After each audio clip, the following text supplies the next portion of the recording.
Session, and as it's given by the Secretariat, now the floor is for Fiji, and as you are aware that there is strict binding rules with 6 minutes. I wish everyone to concur with that.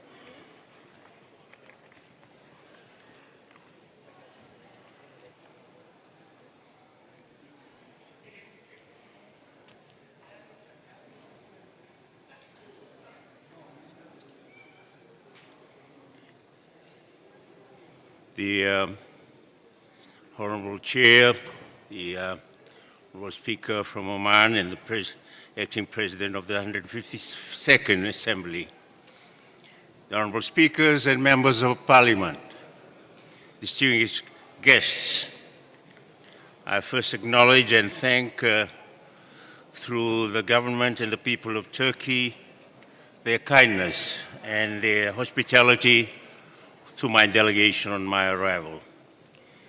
It is my great honor and a privilege to address this Assembly on a theme that resonates with our shared responsibilities as leaders: nurturing hope, securing peace, and ensuring justice for future generations.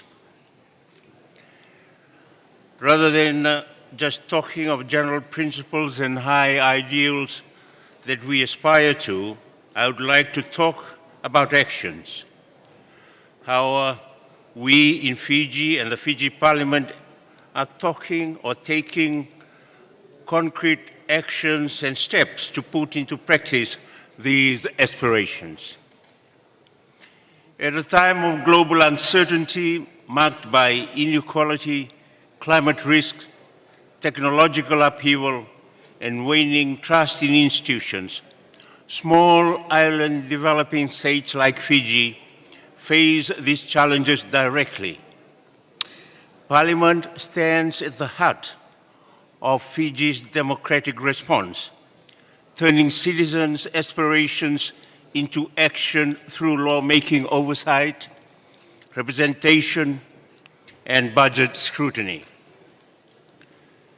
A central priority for Fiji is keeping Parliament open and accessible. Ongoing civic initiatives such as open days, school outreach, and guided tours foster engagement, especially among youth. Since January, our outreach has reached 37 schools nationwide, strengthening awareness and participation in the democratic process. Fiji continues to strengthen democratic participation by investing in ICT and broadcasting infrastructure, ensuring parliamentary sittings and committee inquiries are accessible through live streaming and free-to-air broadcasts. Last year in September, a youth mock parliament brought together 58 young participants, equally men and women, culminating in live broadcast proceedings from the chambers of Parliament. These initiatives, alongside regular committee consultations with youth and civil society, underscores that young people are not passive recipients of policies, but active partners in shaping it. Such inclusive engagement enhances transparency, legitimacy, and trust in public institutions while empowering future leaders to take ownership of national development. Equally, the Fijian Parliament continues to champion gender equality and inclusive representation. We acknowledge that sustainable peace and justice cannot be achieved without the full and meaningful participation of women. In July 2024, the Parliament hosted a women's mock parliament which brought together 56 women for a 3-day workshop that culminated in a live televised debate in the chambers of Parliament. And such initiatives are vital in breaking barriers and fostering more inclusive political landscape. For Pacific nations, climate change is the most urgent threat to peace, security, and prosperity. Fiji has long championed strong global action, with Parliament advancing laws and budgets that build resilience, strengthen disaster preparedness, and promote sustainable development, issues of survival and fairness across generations. As delegates meet at the 152nd IPU Assembly, Fiji is once again facing devastation of severe tropical cyclones. This stark reality highlights the escalating risks of our people enduring daily and reinforces the call for stronger global commitment and collective action. Parliamentary diplomacy remains central to Fiji's global engagement, reaffirming our commitment to multilateralism, dialogue, and cooperation through active participation in forums like the IPU. In a divided world, parliaments serve as bridges, build solidarity, and advancing collective action. Sustaining hope depends on institutions that act with integrity, foresight, and accountability. It requires leaders to rise above short-term interests, safeguard rights and dignity, and ensure opportunities for future generations. Transparency, responsible stewardship of the resources, and unwavering respect for the rule of law are the foundations of this trust. As parliamentarians, we must continually ask ourselves, are we legislating for today alone or for the generation yet to come? In Fiji, we are striving to embed long-term thinking into our legislative and policy processes, ensuring that every decision made today is guided not only by the present needs, but by the future consequences.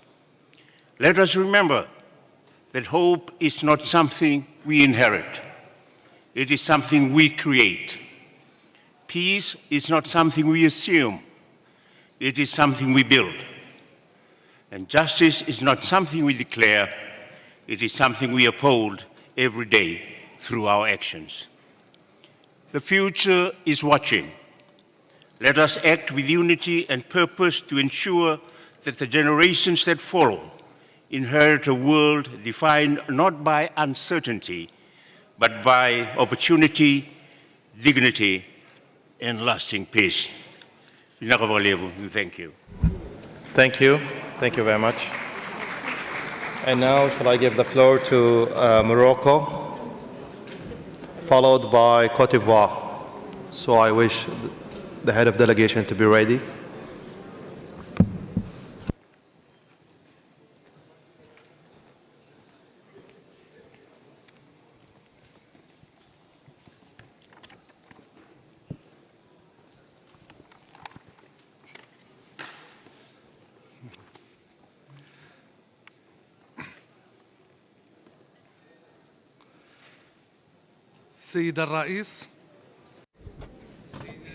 Your Excellencies, ladies and gentlemen, I have the honor to take the floor in my capacity as head of the Moroccan delegation, taking part in this general debate at the 152nd session of the General Assembly of the IPU. I would like to express our deepest gratitude to the Republic of Turkey for its generous hospitality in this long-standing historical city that has long been a melting pot of civilizations and dialogue.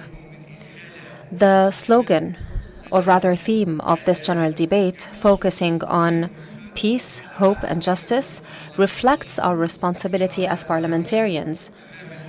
In the current situation, our responsibility towards upcoming generations who will inherit the sequela of our choices and policies.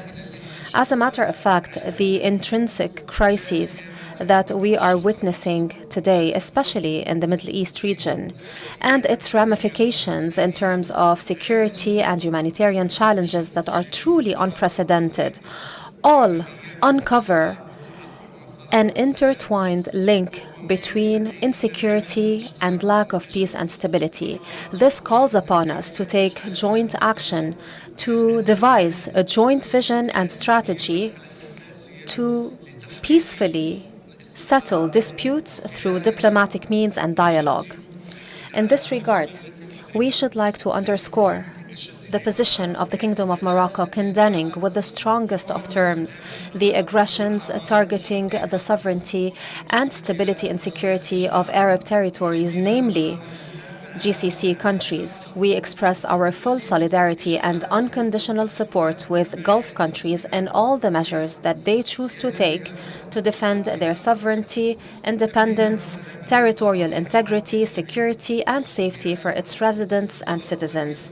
In the heart of this vision, the Palestinian cause remains a true test of human conscience in the face of the values of justice and equality. We are seeing the Palestinian people still being victim to violence, destruction, and siege.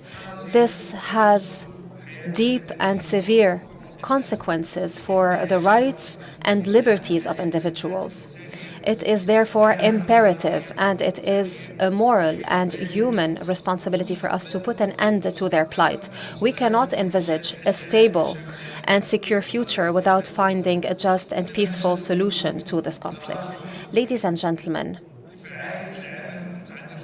the setback of multilateralism and the increasing and widening gaps in international action have become urgent matters that put to question social and economic balances.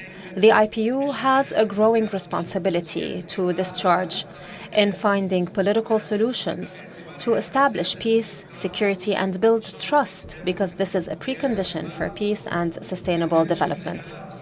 In this context, the Moroccan Parliament has engaged in an ambitious reform process that aims at restoring trust and confidence in public institutions and parliamentary work by rejuvenating and revitalizing parliamentary action, and also by consecrating the principles of transparency and linking responsibility to accountability.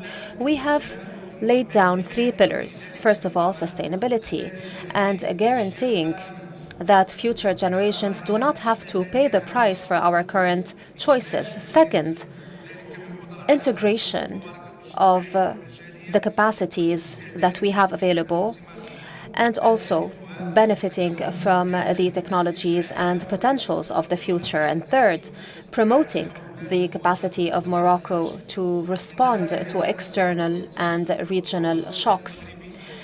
The Moroccan Parliament takes part in the International Parliamentary Union, and it constantly focuses on working and contributing to using peaceful solutions to settle disputes and to preserve peace and stability in line with our constant principles of our foreign policy that rest mainly on committing to international law, respecting the territorial integrity and sovereignty of states, and the principle of non-interference.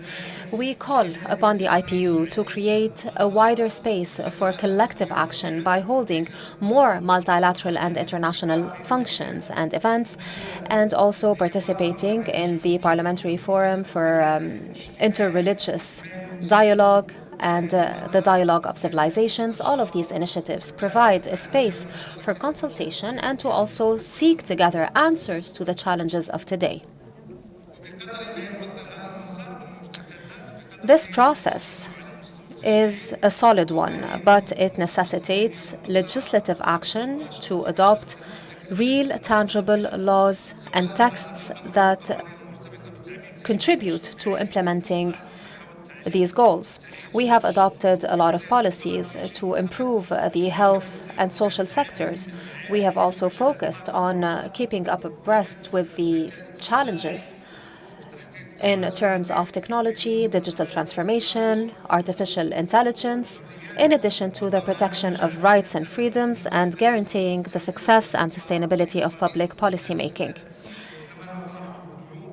Mr. Vice President, ladies and gentlemen, we are today discussing issues pertaining to peace, justice, and the future of our generations. This cannot be done without choosing wisely to adopt policies that reflect positively on the lives of people on a day-to-day basis. Let us harness this moment as a launchpad for our joint commitment so that hope can vanquish despair, so that peace can be established rather than war, and so that truth prevails and justice is served for the best of future generations. Thank you. And now the floor is to Côte d'Ivoire, followed by Egypt.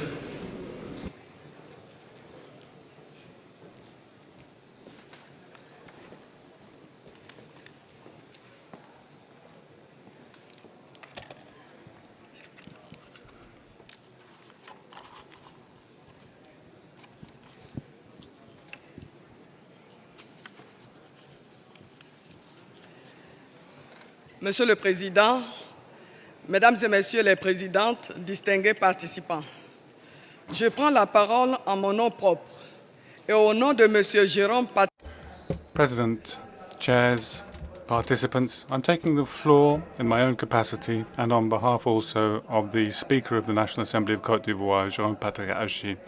Before the establishment of the Senate in 2016, the National Assembly played a key role in resolving the crisis that our country has seen, becoming a pillar of institutional stability and adopting a law on amnesty and reforming the electoral legislation, as well as the establishment of compensation mechanisms for victims.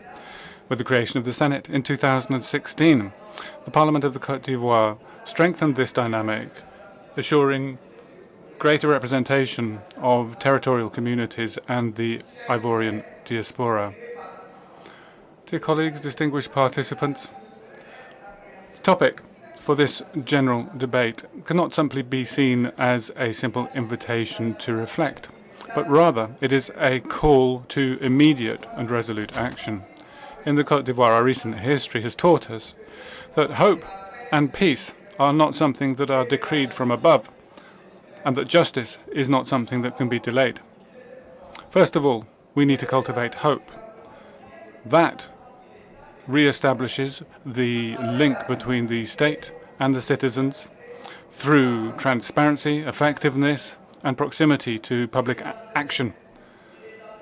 And it is in this spirit that the Senate of the Republic of the Côte d'Ivoire began in 2024 a National Diaspora Forum, a strategic instrument to mobilize skills and knowledge and the resources of our compatriots living abroad in order to boost the economic and social development of our country.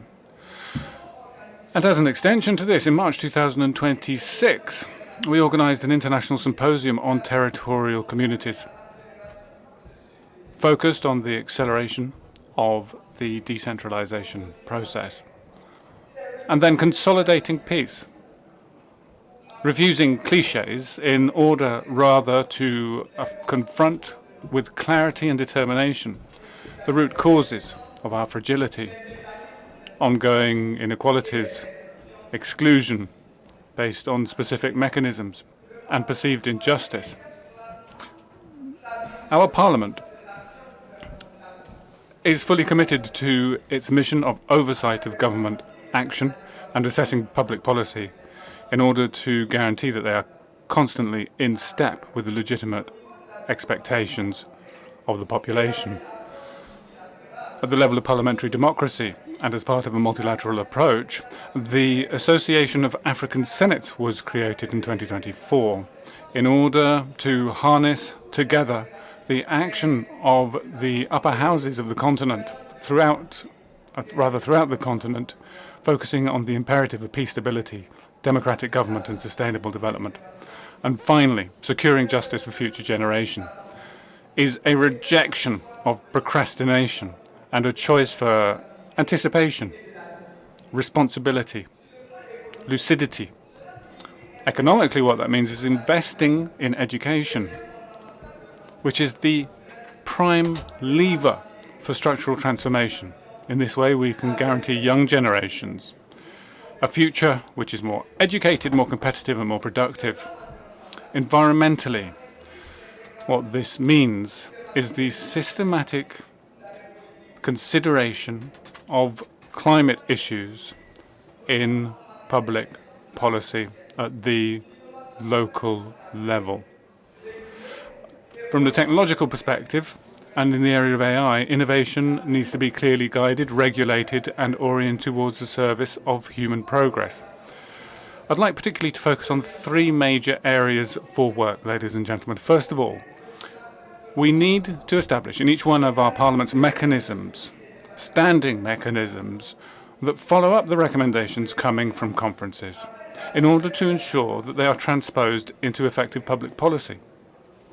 Secondly, we need to develop interparliamentary cooperation frameworks which focus on the financing of local development, namely through the development of innovative instruments and public-private partnerships.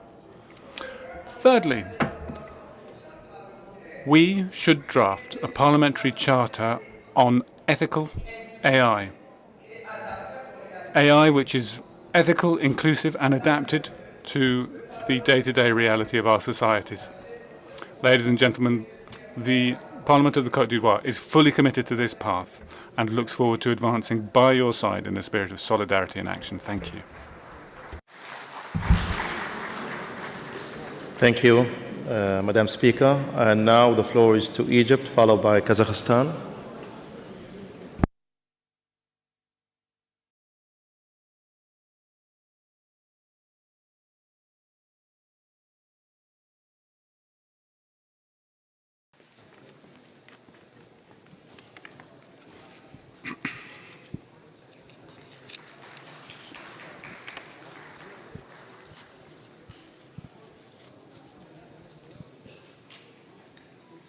Bismillah ar-Rahman ar-Rahim. In the name of God, most gracious, most merciful, Your Excellency, Madam Tulia Aksan, President of the IPU, Your Excellency, Mr. Martin Chungong, Secretary General of the IPU, Excellencies, Speakers of Parliaments, Excellencies, Members of Parliamentary Delegations, ladies and gentlemen. It is an honor for me to stand before you here today to speak to this August Parliamentary Assembly. At the outset, I would like to express our deepest thanks and gratitude to the Grand National Assembly of Turkey for their efforts in hosting the sittings of this assembly. Thank you for your generous hospitality. Ladies and gentlemen, this meeting of ours at this pivotal moment of parliamentary action, as this assembly is held under these exceptional circumstances, reflect the need to adopt an international charter that stems from political wisdom and that aims at protecting international peace and stability, but also enhancing hope and justice for the sake of future generations. In this context, the Palestinian cause comes before any other cause. This is the real test of international credibility, especially that Palestine and its people are still targeted with endless attacks. It is still the victim of relentless escalation. It still lacks political and peaceful settlements. We see that the occupation force is still attached to its realpolitik. It is still depriving the Palestinian people of its right to self-determination and its right to have its own independent sovereign state along the June 1967 borders with East Jerusalem as its capital. Ladies and gentlemen, the keys to a solution require meaningful steps to put an end to this conflict according to the two-state solution and the Arab Peace Initiative. In this regard, Egypt, and stemming from its long-standing historic responsibility condemns with the strongest of terms the Israeli law on the execution of Palestinian prisoners. This law that legalizes the death sentence for Palestinian prisoners is a grave and blatant violation of international law, namely the principle of the right to a fair trial. Egypt rejects any attempts to liquidate the Palestinian cause or to further displace forcibly the Palestinian people. We underline the importance of adopting sustainable mechanisms that allow unfettered access of humanitarian access into the Gaza Strip. We must put an end to the catastrophic humanitarian situation in the Gaza Strip. We must go back to the provisions of the Sharm el-Sheikh Declaration that was the culmination of Egyptian efforts in cooperation with our counterparts in the USA, Turkey, and Qatar. Ladies and gentlemen, dear guests, the Middle East region is at a watershed moment.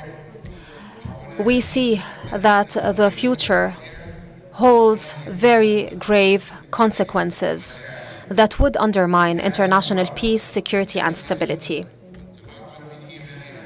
Therefore, Egypt, firmly believing in our unity, reiterates its long-standing position to stand in solidarity with our brethren in Gulf countries, in Lebanon, in Jordan, and in Iraq. We denounce any and all forms of aggression against the sovereignty or critical infrastructure and water passageways of these countries. Such acts directly prejudice Arab unity, security, and stability, as well as international economy. We welcome the temporary ceasefire that was reached between the various parties to the conflict, and we consider that this is an important step towards containing the military escalation and to put an end to this war. We underline that putting an end to this war requires engaging in a diplomatic and political process that must be meaningful and serious. Continuing diplomatic efforts and mediation action with the relevant parties is a testimony to Egypt's historic role in supporting regional stability, defusing tensions, and de-escalation, in addition to working on preventing endless conflicts that seriously jeopardize the safety of maritime navigation. GCC countries are also keen to preserve peace and the principles of non-aggression in the region. Their stability and peace is a precondition for world peace and stability. Ladies and gentlemen, Egypt will always remain attached to the fact that the goals that we preach and that we aspire to achieve will never be achieved without the respect of the sovereignty of states, international law, and diplomatic pathways through the adoption of responsible and conscious positions that would lead to tangible peace and to build a future that is governed by the language of peace, respect, and mutual understanding. In conclusion, the Egyptian parliament still firmly believes in the importance and value of parliamentary diplomacy. We will harness all of the processes of parliamentary diplomacy in order to preserve peace, stability, and security, and in order to leave behind a world dominated by peace, justice, and equality for all. Thank you for your attention, and I wish you success in our sessions. Thank you very much. Thank you. Thank you, Your Excellency. And now I should give the floor to Kazakhstan, followed by Qatar.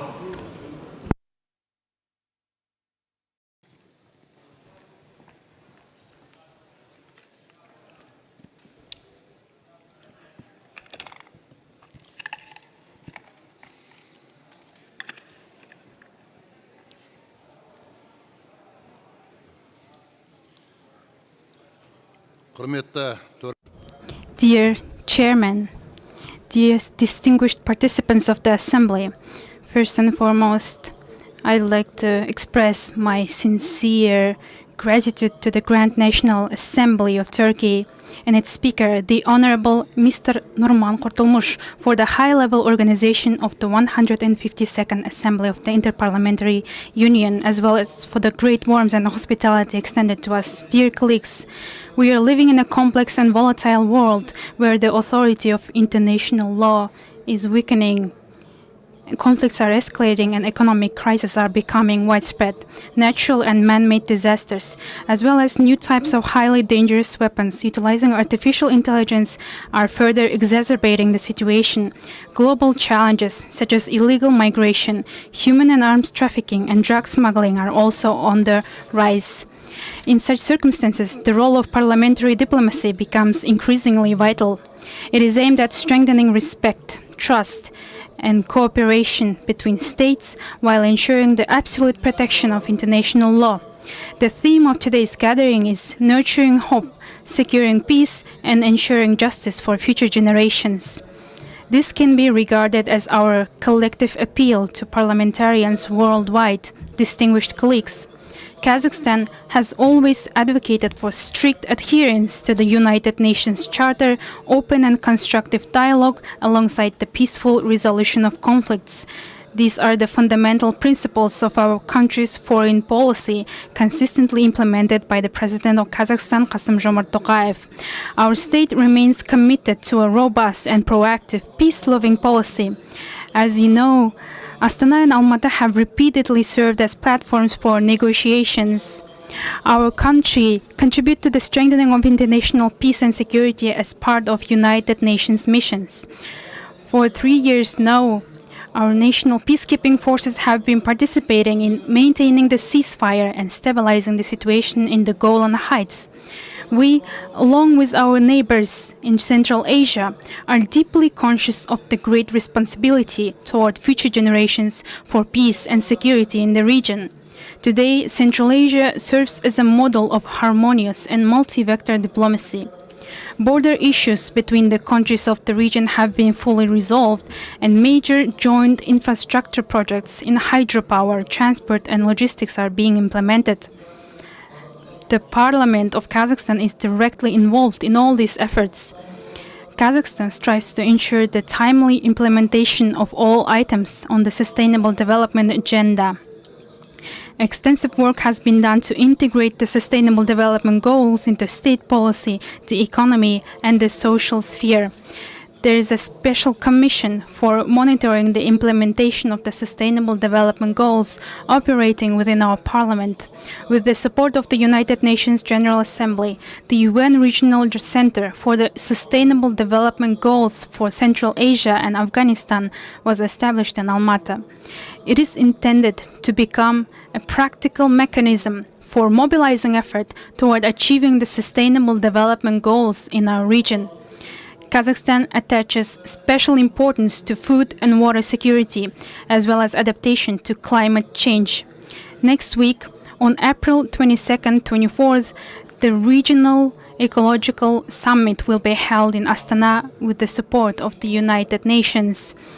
We believe that this forum will provide practical solutions for water resource management, transitioning to a green economy, and strengthening regional stability. Dear colleagues, today, sustainable development is unthinkable without modern digital technologies. In this regard, the Parliament of Kazakhstan has adopted a digital code and a special law on artificial intelligence in line with global developments. These documents establish the principles of transparency, security, and accountability in the use of AI. During the drafting process, we maintained a careful balance between technological progress and the protection of citizens' rights. The year 2026 has been declared the year of digitalization and artificial intelligence in our country.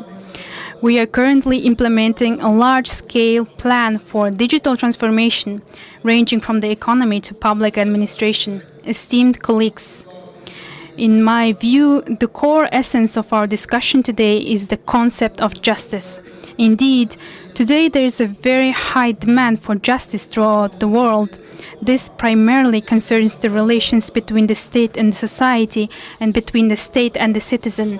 In response to this demand, President Kassym-Jomart Tokayev has defined the building of a just and progressive Kazakhstan as the primary goal of his mandate. To achieve this objective, large-scale political reforms have been undertaken in our country. The recent adoption of the new constitution through a national referendum is a testament to the public trust in state institutions and the course of the president's reforms.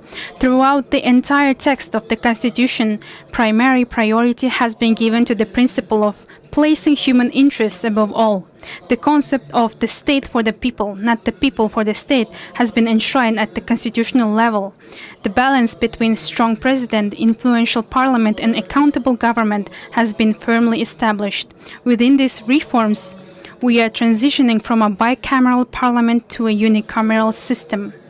The Kazakhstan delegation is delighted to take part in this distinguished gathering held in magnificent Istanbul, the jewel of the Bosphorus, which has long connected countries and civilization. This meeting in such a historic city will undoubtedly help strengthen peace, trust, and mutual understanding.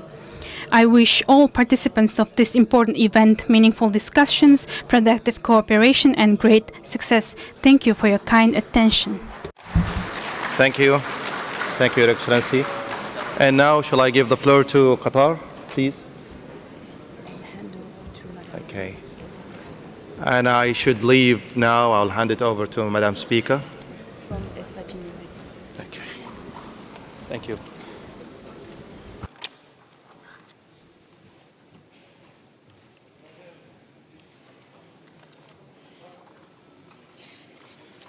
بسم الله الرحمن الرحيم. سعادة الدكتورة توليا رئيسة الاتحاد البرلماني الدولي، سعادة البروفيسور نعمان، Mr. Norman, وأعضاء الوفود البرلمانية والمنظمات والهيئات المشاركة في الجمعية العامة.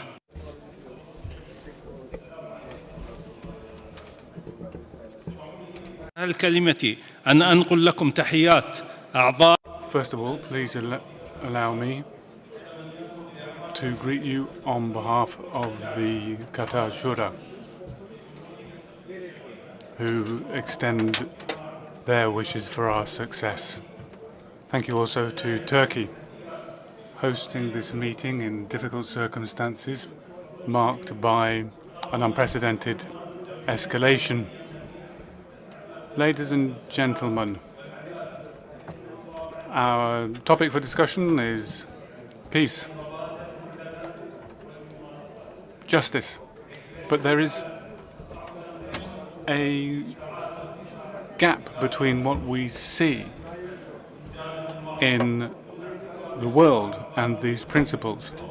War is rampaging, unilateral wars are triggered in full flouting of the principle of state sovereignty. International law seems to be bankrupt. There is no dissuasion from the settling of scores that we are witnessing. Peace and security in the world are under threat. And that is why the international community finds itself in a situation which is unviable. The impact on the economy, the challenges that we face, and the requirement of having joint mechanisms for work means that the international institutions are failing to demonstrate their effectiveness. And despite the complexity of this situation, my country, under the principles that we have abided by for so many years, following the approach of seeking peace by reducing tensions in the region, particularly with Iran, the principles of being good neighbors. Political solutions are the only path to the resolution of conflict. This is an approach which we have abided by, but despite that, we have been subjected to aggression from Iran against civilian infrastructure and facilities and have lost human lives. It's something which has also impacted neighboring brother countries in the Gulf. And it's a clear violation of the principles of good neighborliness and international law's principles. We have to make sure that such acts are never repeated.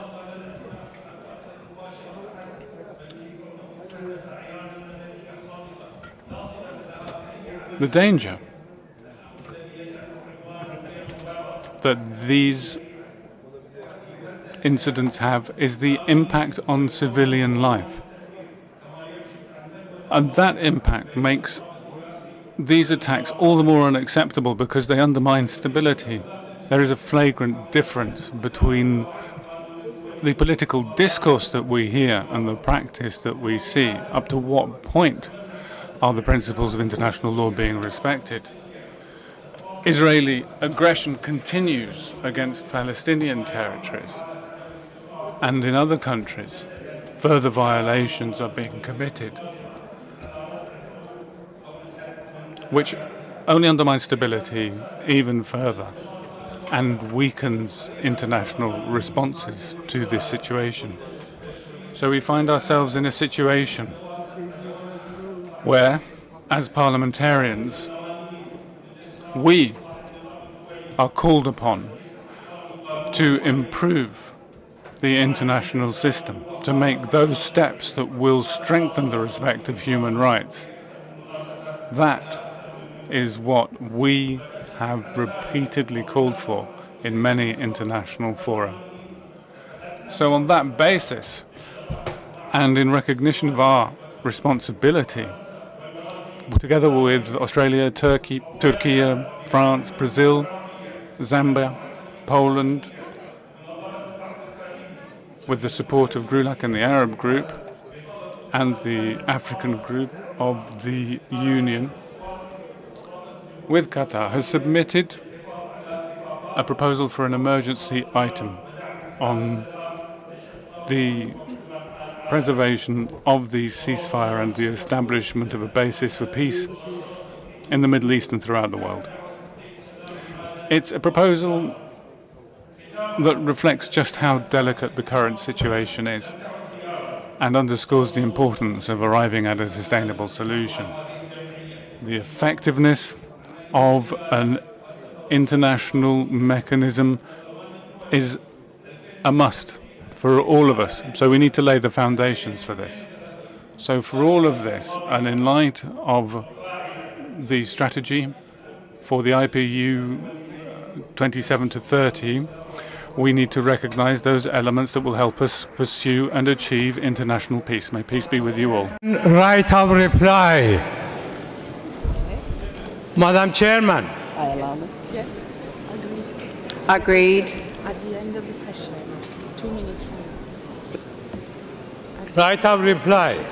At the end of the I agree. At the end of the session, let us allow Guyana to make their presentation, and then you will have the floor. No. At the end of this session. Thank you very much. It's well noted. At the end of the session, at the end of the whole session, you will have the right of reply. Thank you very much, Qatar. My name is Lindy Wetlamini. Excellencies, colleagues, delegates, I am the President of the Senate from the Kingdom of Eswatini. It's my honor to chair this segment of the general debate of the 152nd Assembly of the IPU. I now give the floor to Guyana. Guyana will be followed by Azerbaijan. Guyana, you have the floor, please. Thank you, Madam President. Not end of the all session. End of this session. I have to talk. Thank you, sir, but we will allow you to speak at the end of the session. This session, yes, thank you. According to the rules, so please bear with us. We respect your submission. Thank you. Thank you, Madam President. Madam President, distinguished colleagues, I start by reminding us that we have the weight of this moment and the magnitude of our responsibilities to our young people who are watching and who will inherit what we build or will have to deal with the ruins we leave behind. To nurture hope is to act with foresight. To secure peace is to choose dialogue over division. To ensure justice is to uphold the law with impartiality, even when it is inconvenient, even when it is costly. These are not aspirations we can defer to comfortable times. These are duties we must discharge now. And in this regard, Madam President, Guyana has shown some signs of progress. We have 37% women in our parliament, 44% youth. We have to grapple with an aggressive neighbor to our west, but we choose to take that to the International Court of Justice because we believe in multilateralism. We have to deal with justice for the future generation, not only with the environment, but also with the legal framework and bringing up a people who value peace, democracy, and human rights. With this, Madam President, I leave the rest of my time to my colleague to come. Thank you very much. Thank you very much, Guyana.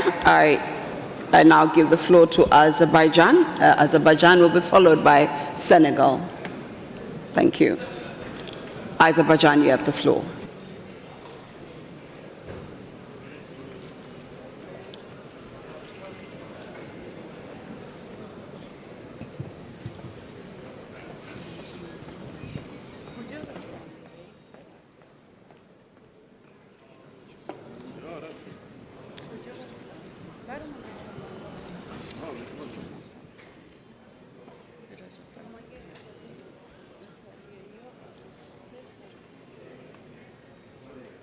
Madam President, Excellencies, distinguished delegates, ladies and gentlemen.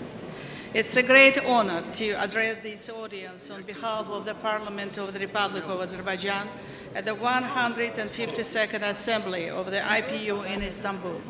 At the outset, I wish to express my sincere appreciation to the Speaker of the Grand National Assembly of Turkey, His Excellency Mr. Numan Kurtulmuş, for his leadership and for the hospitality extended to all participants.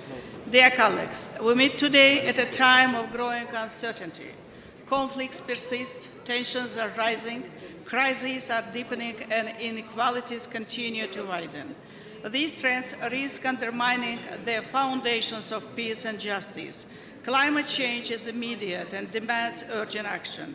Against this backdrop, the theme of our Assembly is both timely and highly relevant.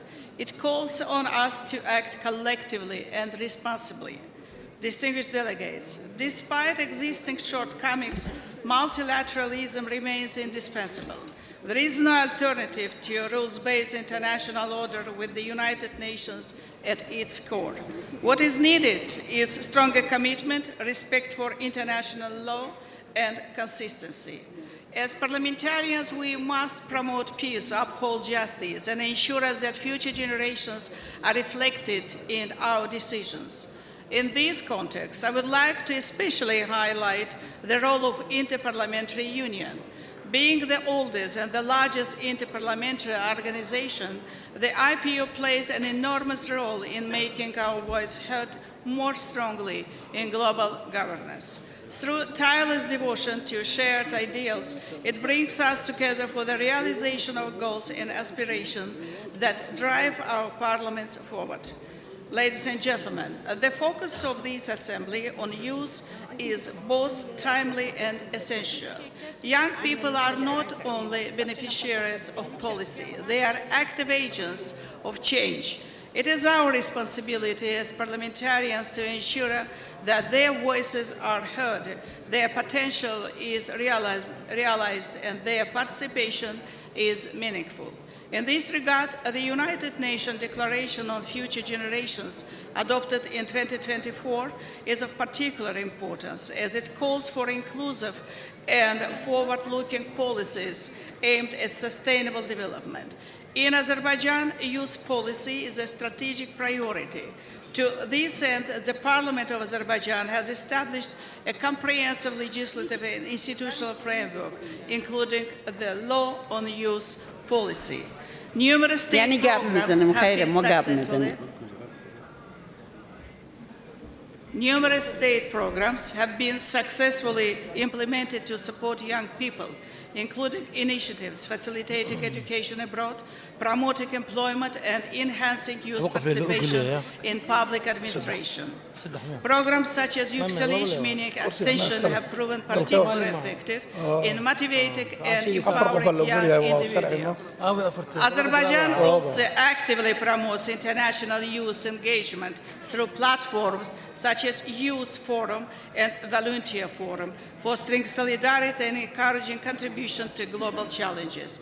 In addition, Azerbaijan contributes to the global youth agenda through initiatives like the Youth Organization of the Non-Aligned Movement, as well as the innovative platforms such as the Let the Youth Speak, Let Us Listen panel organized by the Nizami Ganjavi International Center within the Global Baku Forum. Our parliamentarians remain actively engaged in international cooperation, including the IPU Forum of Young Parliamentarians and the Young Parliamentarians Group of the Parliamentary Assembly of the Turkic States. Distinguished participants, we firmly believe that empowering youth means strengthening resilience, innovation, and peace, which are the most important legacy that can lead to future generations. In this context, I would like to underline that the South Caucasus is entering a period of transformation. Progress in dialogue between Azerbaijan and Armenia demonstrates that even long-standing conflicts can be addressed through political will and respect for international law. In this case, parliamentary diplomacy plays a key role in building trust. Dear colleagues, in conclusion, I would like to mention that our efforts must be guided by cooperation, dialogue, and multilateralism. Only through joint action can we build a more peaceful and just world. Let us act today with responsibility for our citizens, for our future generations. Thank you for your attention. Thank you very much, Azerbaijan. It's followed by Senegal. Senegal, you have the floor, and it will be followed by DRC. Senegal, you have the floor. Thank you.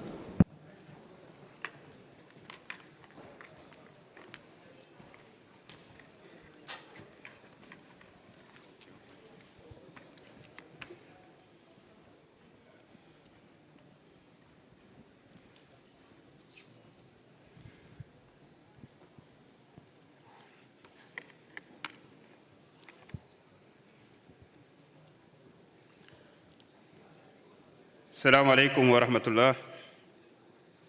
Madame la Présidente de Madam President of the IPU, President of the 152nd IPU Assembly, Secretary General, Excellencies, dear colleagues, Speakers of Parliament, distinguished representatives, ladies and gentlemen, the world is holding its breath.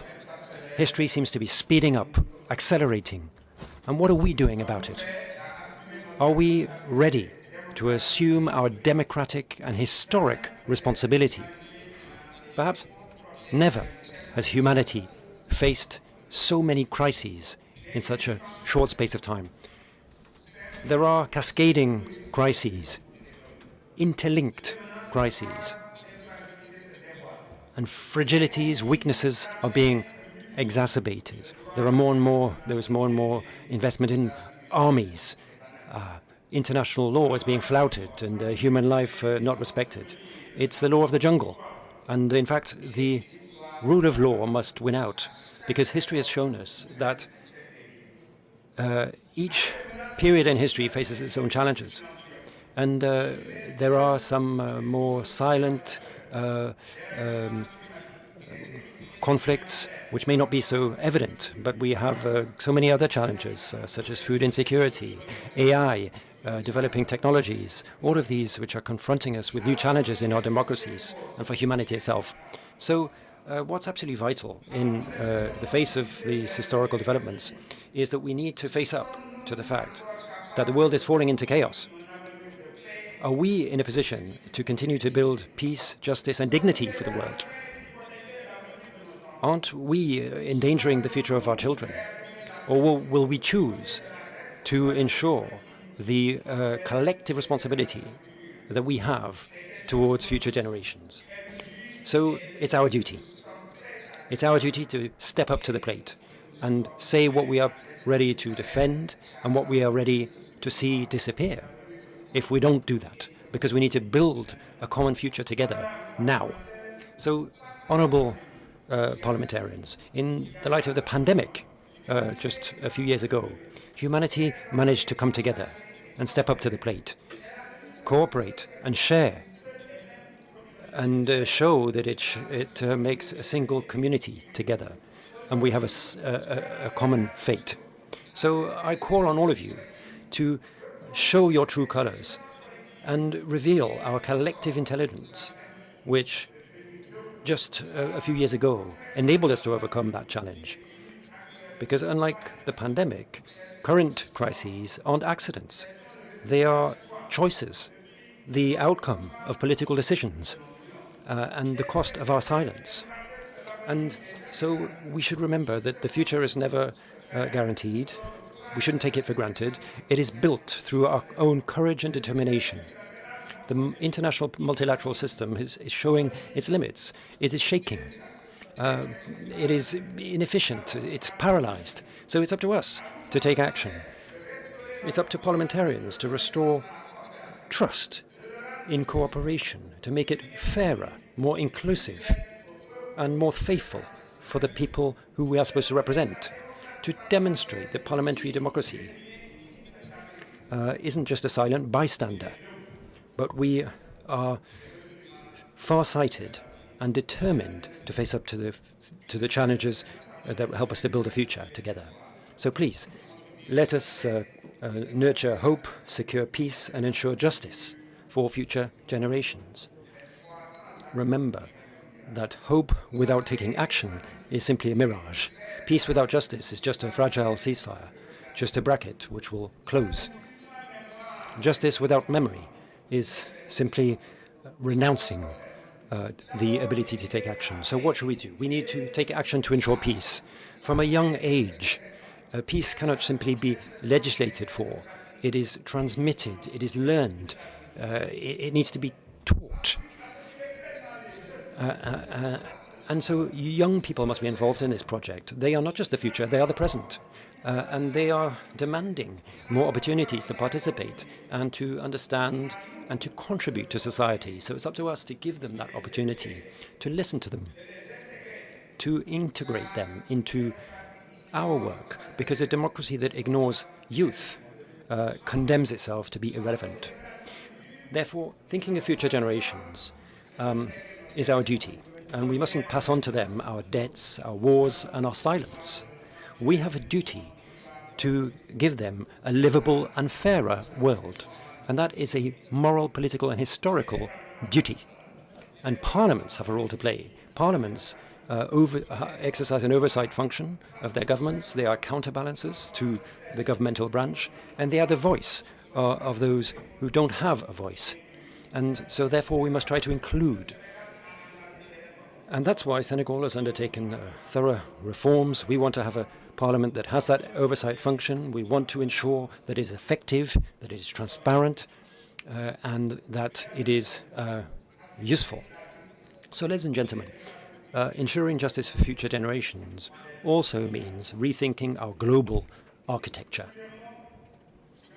And with those words, I'd invite to ensure that hope is action, peace is a habit, and justice is a reality for all, so that future generations will remember that we, at least, dared to live for the future. Long live parliamentary democracy, long live peace among peoples, and long live justice for future generations. Thank you. Thank you very much, Senegal. I now invite DRC. DRC, you have the floor. It will be followed by Russia. DRC, you have the floor. Thank you.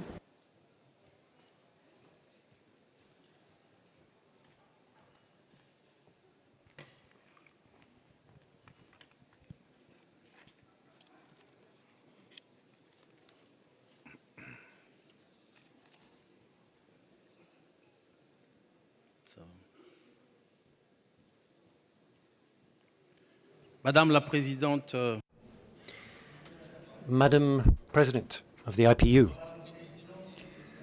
Honourable Speakers of Parliaments, Your Excellency, IPU Secretary General, Honourable Parliamentarians, ladies and gentlemen, on behalf of the Parliament of the Democratic Republic of Congo, I'm honoured to take the floor at this 152nd IPU Assembly. I wish to thank the Turkish government, the Turkish people, and the organisers of this assembly for the warm welcome we have received as the DRC delegation. The theme that brings us together today brings us together and reminds us of an essential truth. The decisions that we take today will shape the world that we leave for future generations. So how to nurture hope when fear is ever present, and how to consolidate peace when in the face of war, and how to guarantee justice when impunity seems to have become the rule. Honourable parliamentarians, in an international context marked by the multiplication of conflicts in Africa, Europe and the Middle East, exacerbated inequalities, the climate emergency and technological change, it's vital to strengthen global governance and reiterate our commitment to multilateralism. In that spirit, the international community adopted the United Nations Pact for the Future and the Declaration on Future Generations, which invites decision makers to put intergenerational justice at the very heart of public policy. Honourable parliamentarians, nurturing hope means firmly believing in the possibility of a better future, even in the face of adversity. Hope is neither an illusion nor a simple aspiration. It's a tool that means that we must, although we have a duty to act and to transform our societies. Consolidating genuine peace shouldn't remain a statement of good intentions. It must mean that we take action, because peace can only be built through dialogue, tolerance, and the respect for democratic principles. It is found in our daily practice and in our collective determination to cooperate. To be fair to future generations also means the responsible and sustainable management of natural resources, a determination to combat impunity, and the implementation of public policy which reconciles social inclusion, sustainable development, and shared prosperity. In the face of those challenges, the position of the Democratic Republic of Congo has remained constant and clear, seeking sustainable peace through the strict respect for the territorial integrity and sovereignty of states, an openness to dialogue and respect for for constitutions, respect for international law and regional frameworks to seek sustainable solutions, and the fight against impunity and transnational criminal networks, which are factors of regional insecurity. The President of the Democratic Republic of Congo, His Excellency, Mr. Félix Antoine Tshisekedi Tshilombo, has continued to promote that approach as he seeks a sustainable solution to the crisis in the eastern part of our country, following the aggression committed by Rwanda and its proxies, AFC M23. Flouting territorial integrity, international law, and international and regional instruments for the promotion and protection of human rights, Rwanda continues to be an aggressor. It continues to wage this aggression against the Democratic Republic of Congo, systematically looting our minerals and committing war crimes and crimes against humanity.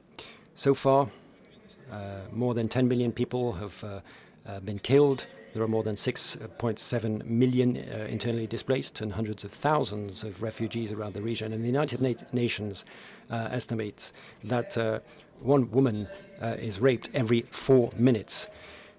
This is one of the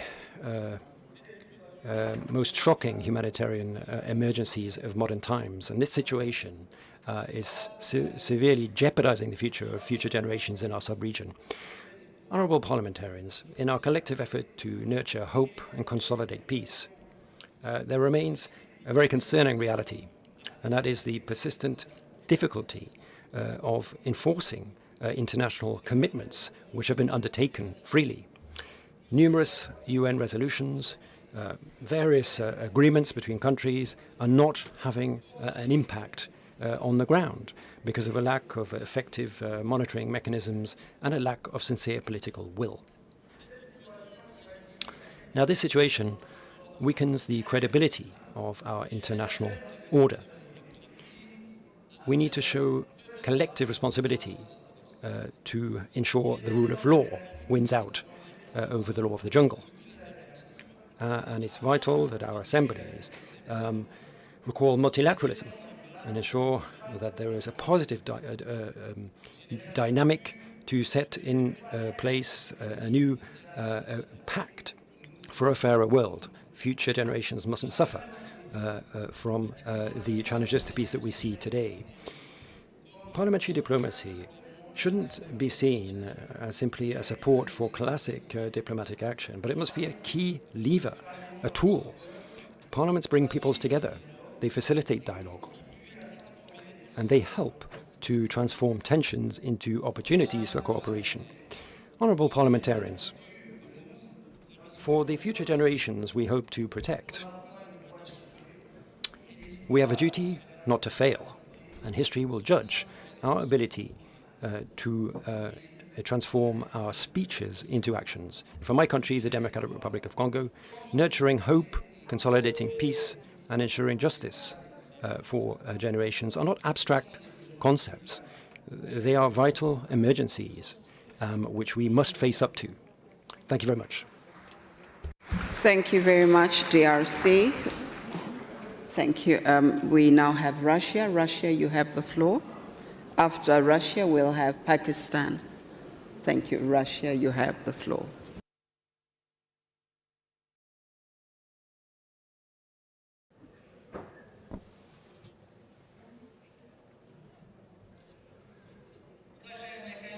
Colleagues, ladies and gentlemen, I'm delighted and I have the honor and privilege to address you at this prominent gathering.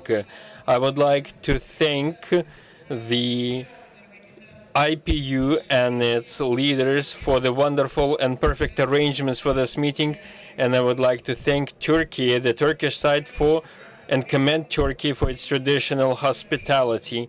This assembly is taking place at a time of worry and anxiety. History has already known horrendous tragedies, including the 2 world wars, but they did not, it seems, serve as a vaccine, as an inoculation against the risk of a 3rd world war. The threat has never been greater than it is today. Why, may I ask you? A truly collective, universal system for ensuring indivisible security has failed to materialize. This is the reason the international law, the rule of law, and the UN Charter can be 100% effective only when based on the principles of equality and responsibility of all states. But after the Cold War, a group of North Atlantic states decided to assert their hegemony, to assert their economic and military might by imposing its interests and vested interests on the rest of the world, including their dubious values. At the outset, globalization was designed to serve the entire humankind, including international currencies, international financial institutions, interbank settlements, insurance of maritime shipments, and even such a human dimension as prizes in science, literature, music, and cinema. They were all designed to serve, to bring us closer together, but in reality, they are serving only one side of the equation, only one pole. And this is not a coincidence. This is one of the main topics at this assembly. The same processes are unfolding in geopolitics. The principle of indivisible security has been virtually cancelled by the Western unending expansion. The West has been forming blocs that operate outside of universal international law. And it is these structures and their member states that attacked Yugoslavia, Iraq, and Libya. When NATO invited Georgia and Ukraine to join it in 2008, it was immediately followed by an attack against international peacekeepers in South Ossetia. 5 years later, with the support of the same countries, there was a government coup that took place, an armed government coup that took place in Ukraine. President of the Russian Federation, Vladimir Putin, back in 2007, came forward with a proposal on devising a global security architecture that would serve as a foundation for a multipolar world order. In 2008, in 2021, Russia put forward specific initiatives, but both proposals were unfortunately rejected.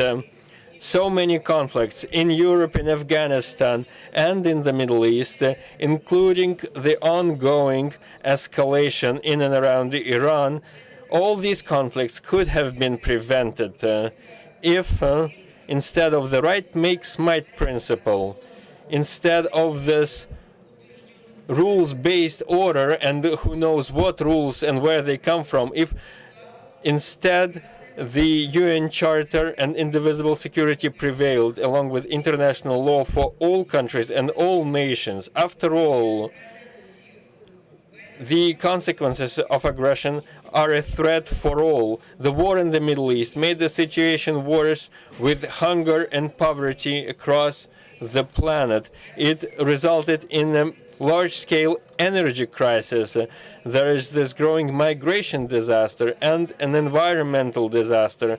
The entire world is witnessing as innocent people, women, the elderly, and children are dying, and the world is incapable of stopping these crimes.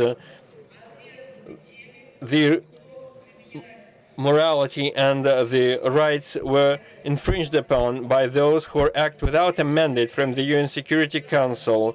The death of innocent children in a school in Minab, Iran, was a real tragedy. There can be no justification for such strikes, and we hope that the talks between Iran and the United States succeed to stop this war so that we stop people from dying. Colleagues, in 2024, President of Russia, Vladimir Putin, came forward with an initiative to create a Eurasian security architecture.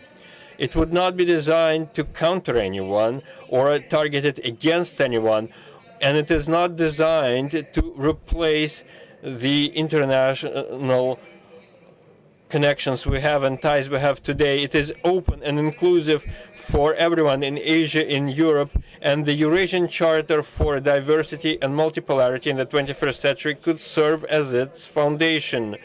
And today, Russia's concept of ensuring collective security in the Persian Gulf is becoming increasingly relevant. Colleagues, the Interparliamentary Union is a platform where we try to discuss openly all the important topics. Unfortunately, we do not always succeed. The Gaza tragedy, the IPU has not paid enough attention to it over the past 2 years. And today, few speak about the origins, the root causes of this conflict. This means that in the future, we're not protected against these shocks happening once again and resonating across entire regions. But what can we do? I'm confident that parliamentary diplomacy has endless potential. Today, the mission for the IPU is to promote peace and democracy and cooperation. This mission remains relevant like never before. By the way, presidents of the IPU received over the course of our history 8 Nobel Peace Awards. So let's work together so that the planet once again recovers hope and comes back to peace and justice.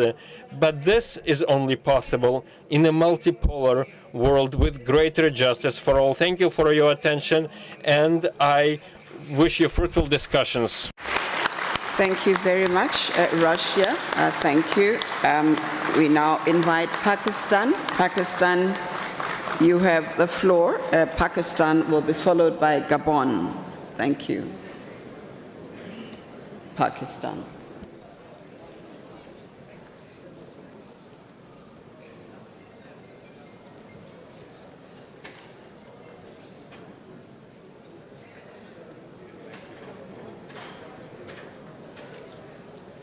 Bismillah ar-Rahman ar-Rahim.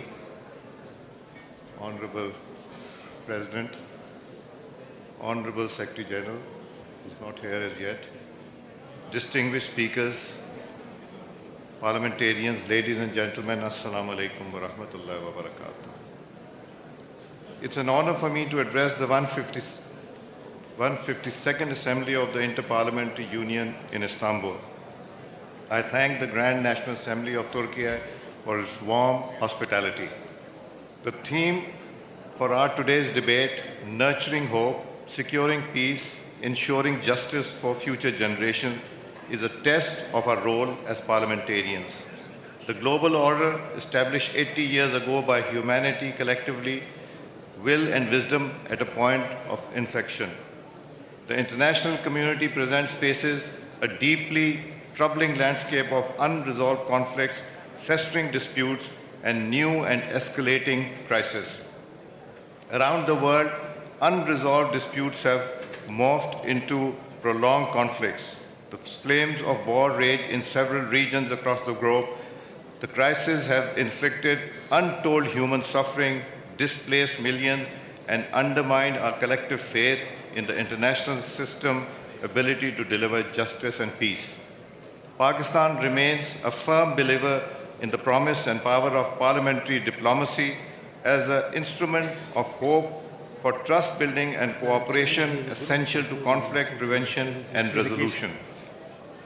Excellencies, respect and adherence to the fundamental principle of UN Charter, the non-use of threat, of use of force, self-right of determination, respect for sovereign equality and territorial integrity of states, non-interference in their internal affairs, pacific settlement of disputes remain critical for the maintenance of international peace and security. We, the parliamentarians, must collectively acknowledge that durable peace cannot be forged through power projection, but through dialogue, mutual respect, and inclusive diplomacy. Despite the Charter of the UN's providing comprehensive tools for the specific settlement of disputes, including negotiation, inquiry, mediation, conciliation, arbitration, and judicial settlement, these mechanisms remain underutilized or selectively applied. Ladies and gentlemen, India continued aggression and denial of the right of self-determination to the Kashmiris in the Indian illegal occupied Jammu and Kashmir remain the primary source of instability in South Asia.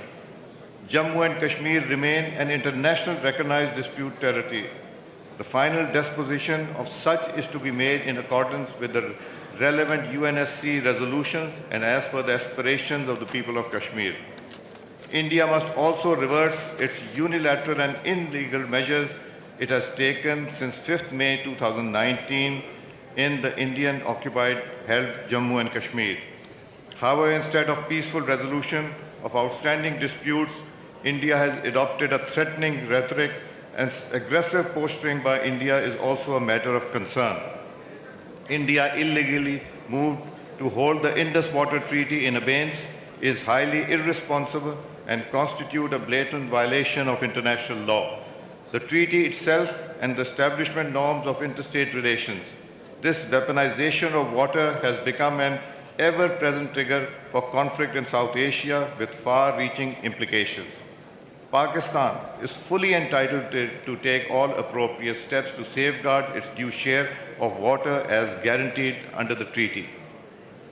Ladies and gentlemen, the Palestinian people unfortunately continue to endure illegal occupation, dispossession, systemic violence, and the denial of their inalienable right, including the inalienable right of self-determination. Over the past 2 years, their suffering has reached unprecedented levels, particularly in Gaza, where more than 71,000 Palestinians, mostly women and children, have been martyred. Violence has also intensified sharply in the West Bank, including East Jerusalem.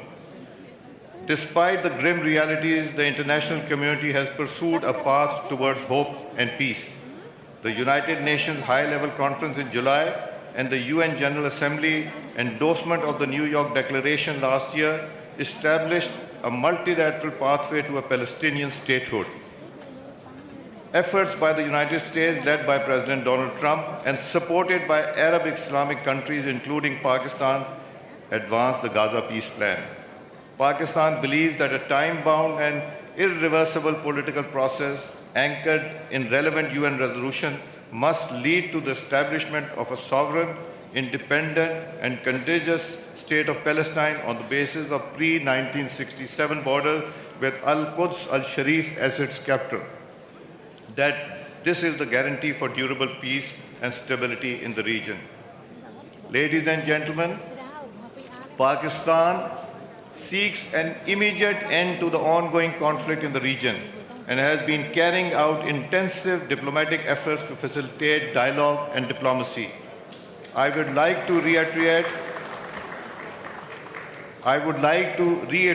Pakistan's gratitude to the Islamic Republic of Iran, the United States of America for responding to the efforts made by the Prime Minister of Pakistan, Mohammad Shehbaz Sharif, and the Deputy Prime Minister of Pakistan, Mohammad Ishaq Dar, and the Chief of Defense Forces of Pakistan, Field Marshal Sayyid Asim Munir, for an immediate ceasefire in the region, as well as for engaging in Islamabad talks on the 11th and 12th of April this year.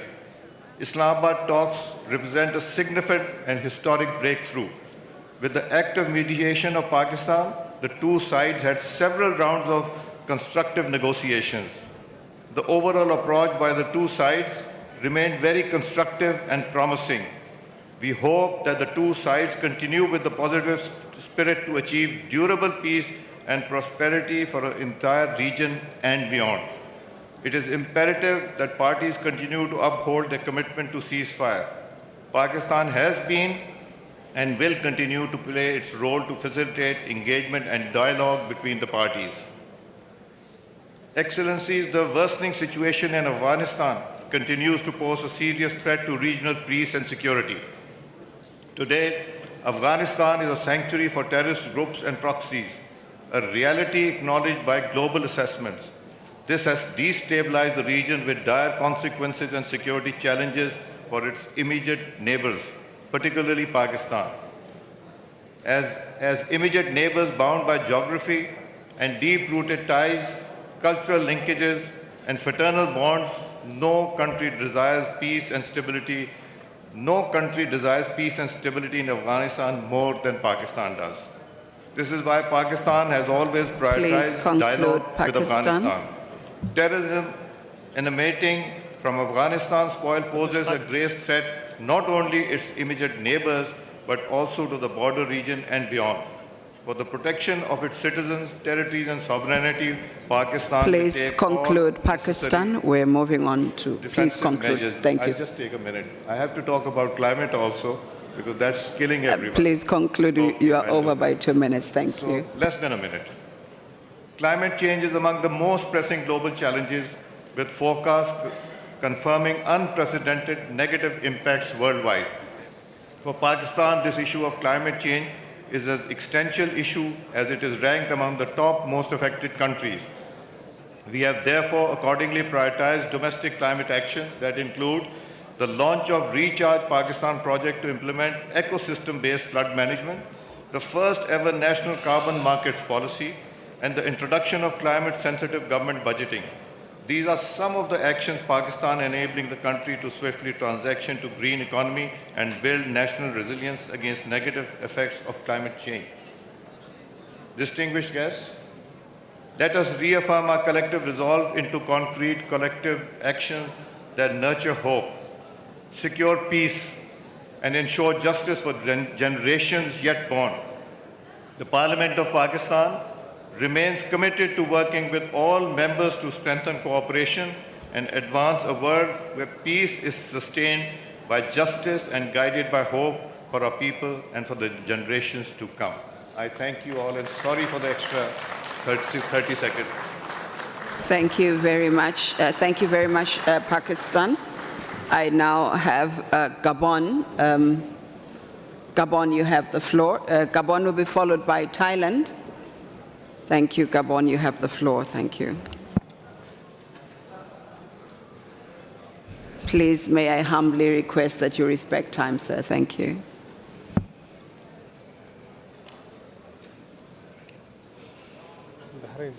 Madame la Présidente. President of the IPU, Presidents of the Assembly, Secretary General of the IPU, parliamentary colleagues, guests, ladies and gentlemen, what a pleasure it is for me to be here with you in Istanbul. Such a historical setting for our meeting, a crossroads of civilizations. And as a parliamentarian by career, it's a real honor for me to take part in this 152nd Assembly of the IPU. It is my first. And from this tribunal, allow me to feel that I myself am now part of IPU history. Allow me to extend to you the warm greetings of the Parliament of Gabon, and also words of gratitude from the people of Gabon and the authorities in the country for the invaluable support which you provided during the transition period that we have passed through. And on behalf of my colleagues, allow me to thank the Grand National Assembly of Turkey, which has provided us with such hospitality since our arrival. We are discussing an issue based on three fundamental pillars: hope, peace, and justice for future generations. For Gabon, these are not mere words. They are a reality that constitute the heart of our public policy, that constitute the heart of our commitment as parliamentarians. The culture that we pursue is that of undertaking reform that we have seen since the transition. A year ago, since the elections that brought the President Brice Clotaire Nguema to the head of state, we have set about adapting our national context to the legitimate expectations of our citizens. And that implies working on infrastructure, making sure that the Gabonese have the infrastructure and equipment necessary to diversify our economy, to locally transform our commodities, to ensure that young people are employable, and to create conditions for happier communities. Achieving these reforms needs a social, economic, political environment which is harmonious and stable. Recently, we transitioned through some major stages in our history. And from that, we understand that peace is not imposed, but is built meticulously on the basis of ongoing commitment. The cost of the liberation that took place in August 23 in Gabon was a process that took place in a process of humility and commitment. And the Gabonese had the opportunity to express themselves freely in a peaceful environment. And as you can see, peace in Gabon is one of our fundamental values. It has been a value passed down to us from our predecessors and something that we will cherish under all circumstances. The third pillar of our discussion is that relating to justice, which guarantees equity for young people today and generations of the future. Young people face issues such as unemployment, which impacts their living of an individual life. And here our work is central. We need to legislate and oversee the actions of the legislative. We need to ensure that our laws leave no one behind and secure a better future for our young people and our country. This is work that I and my colleagues are committed to. The fifth Gabonese Republic will be different from the previous one. Our parliament is facing the future, seeking a bright future for our young people. And before closing, allow me to express gratitude to those people who have worked tirelessly to benefit our parliaments. Martin Chungong has worked extremely hard. My dear friend Martin, you're reaching the end of your time in this role, but I hope very much that you will remain close to us and to the IPU and remain at the heart of the issues that the IPU is dedicated to. You have left your mark on strengthening democracy at the global level and strengthening women's rights. More than your predecessors, you have shown how much parliamentary democracy can contribute to the transformation of our society, for peace, for international security, at a time where the world finds itself in some degree of turmoil. So my gratitude, the gratitude of Gabon, goes to you for all of your work. Thank you. Gabon. I now invite Thailand.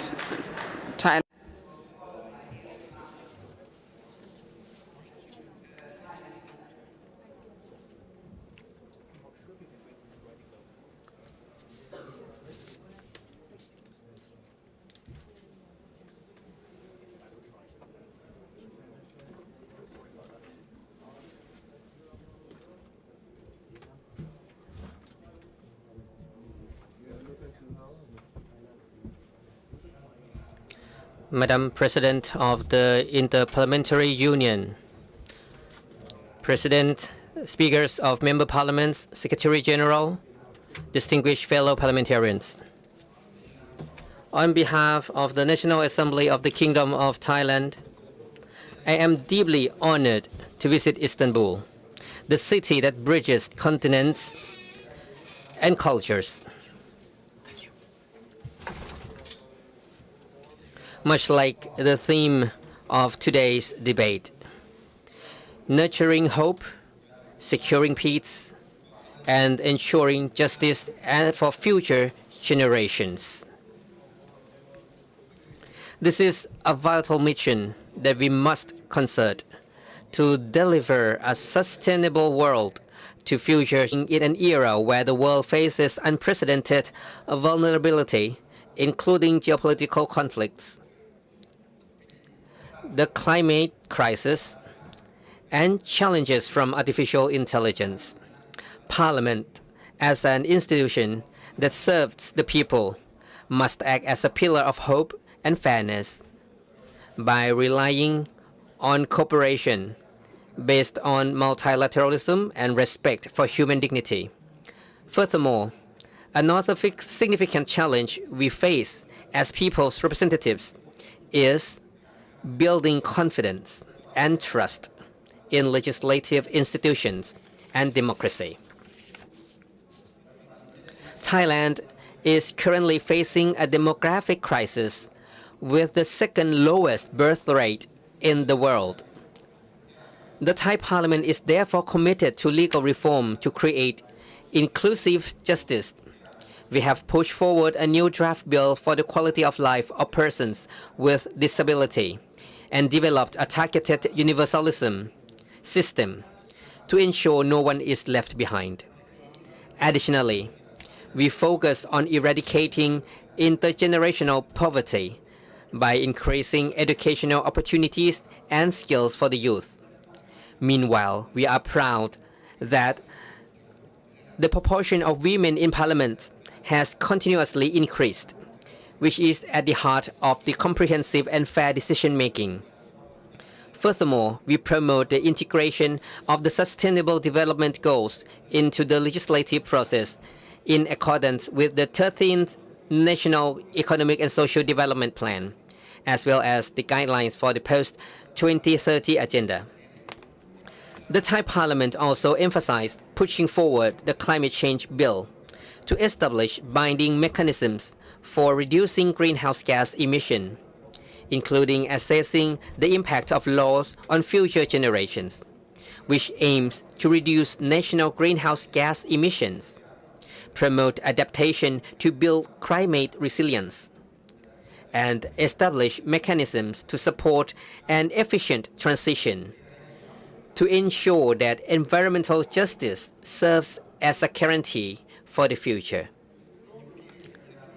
In an era where artificial intelligence is rapidly reshaping democracy, the Thai Parliament recognized that AI represents both opportunity and risk. Thailand is ready to support relevant Inter-Parliamentary Union's resolution to jointly define an AI governance framework that protects civil rights and strengthens democracy. The Thai Parliament has a central data center and applies AI to provide services safely. Ladies and gentlemen, Parliament is an institution of hope and intergenerational responsibility. Our duty is not merely to enact laws for today, but to deliver a social, legal, and environmental legacy to the next generation, while building even stronger confidence in legislative institutions based on this principle. Thailand wishes to encourage member parliaments to stand firm in the principles of multilateralism and international law to create peaceful and just world for all generations in accordance with Sustainable Development Goals 16. Promote parliamentary diplomacy for peace, human rights, and climate justice which are the heart of a sustainable world.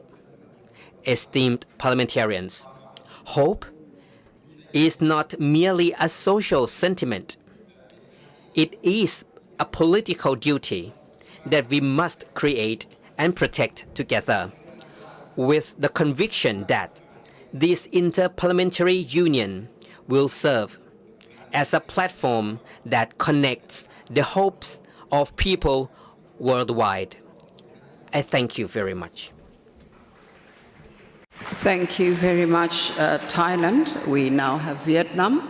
Vietnam, you have the floor. Vietnam will be followed by Bahrain. Thank you.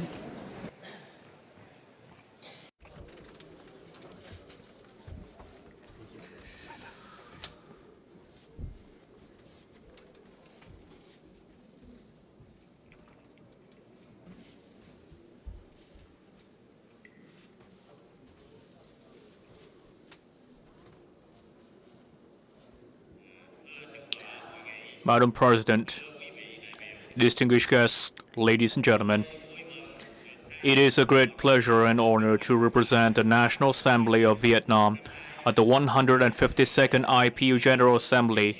The theme of nurturing hope, securing peace, and ensuring justice for future generations resonates with us greatly, as it is both time-relevant a message and an urgent line of action for all of us. The world is witnessing complex, growing instabilities due to geopolitical competitions, an undermining of international law, the use of force, the destruction of vital infrastructure causing pain and loss to millions, wars, disputes, trade protectionism, polarization, and fragmentation is becoming clearer and clearer. Non-traditional security challenges are exerting multi-dimensional impact on mankind. Disruptive technologies, including AI, are bringing both opportunities and a need for more advanced administration. Faced with this reality, we, however, still have ground to trust and hope for the future. Globally, commitment to multilateralism and international cooperation remains strong. Common agenda, such as the Pact for the Future or the 2030 Agenda, remain the bedrock of collective global action. The adoption of the recent 6th World Conference of Speakers of Parliament's high-level declaration showed that our IPU members are resolutely committed to cooperation for peace, justice, and prosperity for all. Regionally and interregionally, especially in the Asia-Pacific, economic integration efforts and multilateral cooperation initiatives are forging well ahead. The ASEAN, the AIPA, continue to make important contributions to peace, cooperation, and development in the region. In Vietnam, given the achievements of 40 years of Doi Moi, it is entering a new era of confidence and self-reliance with the goal of becoming a developing country with modern industry and upper middle income by 2030 and a developed high-income country by 2045. We are implementing a new growth model driven primarily by science, technology, innovation, and digitalization while ensuring sustainable social development and environment protection so that the people can better enjoy the fruit of development. Our foreign policy line is one of independence, self-reliance, self-empowerment, peace, friendship, cooperation, and development. As such, Vietnam is contributing responsibly and will continue to do so alongside the international community to advancing multilateralism and addressing global issues. Distinguished guests, ladies and gentlemen, to overcome these adversities together, and make full use of opportunities. I believe that this is the right time for the IPU and its members to make common effort for international cooperation and solidarity, strengthen the spirit of the law, uphold national initiatives for peace, cooperation, and development. I would like to, therefore, make the following proposals. First, we should advance parliamentary diplomacy, strengthen dialogue and trust building and friendship among nations in the world, prevent and address the root causes of conflict, respect for fundamental principles of international law and the UN Charter. In this spirit, along with the IPU members, we call upon all parties involved to fully observe the ceasefire and continue to pursue peace talks to find a long-term solutions to ongoing conflicts. Second, we should make full use of the pioneering role of the parliaments to integrate into national law commitments as to climate resilience, non-proliferation, and observe supreme oversight of international commitments. We are fully confident that even if mankind is faced with great challenges, however great they may be, it is solidarity, cooperation, and collaboration that will take us over that will bring us over all of these challenges to bring a brighter future to all future generations. Thank you very much.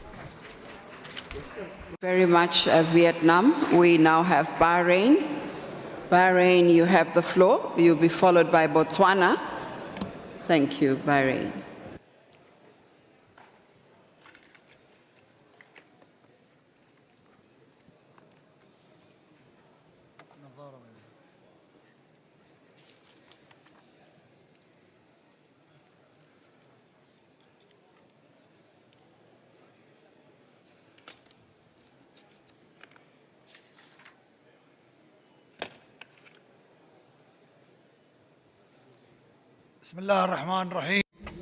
In the name of God, most gracious, most merciful, Your Excellency, Madam Tulia Aksan, President of the IPU, Your Excellency, Professor Noman Kurtulmuş, Speaker of the Grand National Assembly of Turkey, Your Excellency, Mr. Martin Chungong, Secretary General of the IPU, Excellencies, ladies and gentlemen, speakers and members of Parliament, may the peace, mercy, and blessings of God be upon you all. At the outset, we would like to thank the Grand National Assembly of Turkey for its excellent organization and preparation of our sittings in effective and fruitful partnership with the Secretariat of the IPU. I would like to say that the selection of our theme for this year's general debate was very successful, as it reflects the ambitions and wishes of all peace-loving peoples, the peoples that seek to build a better future for future generations. This theme falls deep within the core of our national strategies, namely the strategic vision of Bahrain under the leadership of His Majesty King Hamad bin Isa Al Khalifa. May God preserve and protect him. With the close cooperation and supervision of His Excellency Crown Prince and Head of Government of Bahrain, my country allocates a great deal of importance to legislative action in its programs and its continuous activities, namely through parliamentary diplomacy. Madam President, ladies and gentlemen, as we hold this meeting, the world in its entirety witnessed the attacks against our countries against the Kingdom of Bahrain, GCC states, and the Hashemite Kingdom of Jordan. These attacks were waged by Iran in flagrant violation of international law, international humanitarian law, the international maritime law. It is a blatant violation as well of our sovereignty. It is a direct attack that prejudices the safety and security of our citizens. This is why we have submitted a draft resolution to the Security Council of the United Nations in March of 2026, number 2817. It has garnered unprecedented international support from numerous countries in the United Nations. This unlimited support expresses the collective desire of the international community to devise strategies to protect the safety and security of states and also preserve international peace and security. The said resolution has strongly condemned the ferocious attacks waged by Iran against the GCC states, in addition to Jordan. The Human Rights Council in Geneva, in its resolution, a speech of Bahrain. A right of reply. a lot of countries have condemned with the strongest of terms these unjustified and unprovoked attacks that have targeted our people and their consequences on human rights. Despite the adoption of the two aforementioned international resolutions, Iran perpetrated even more attacks against our people living in safety and security using ballistic missiles, using drones.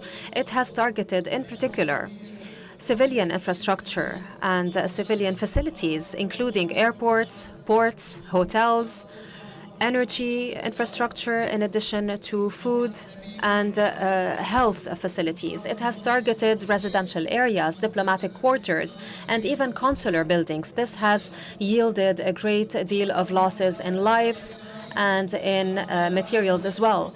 This has also led to the closure of the Hormuz Strait, and this has undermined the security of international maritime navigation. This has restricted international trade and commerce and supplies.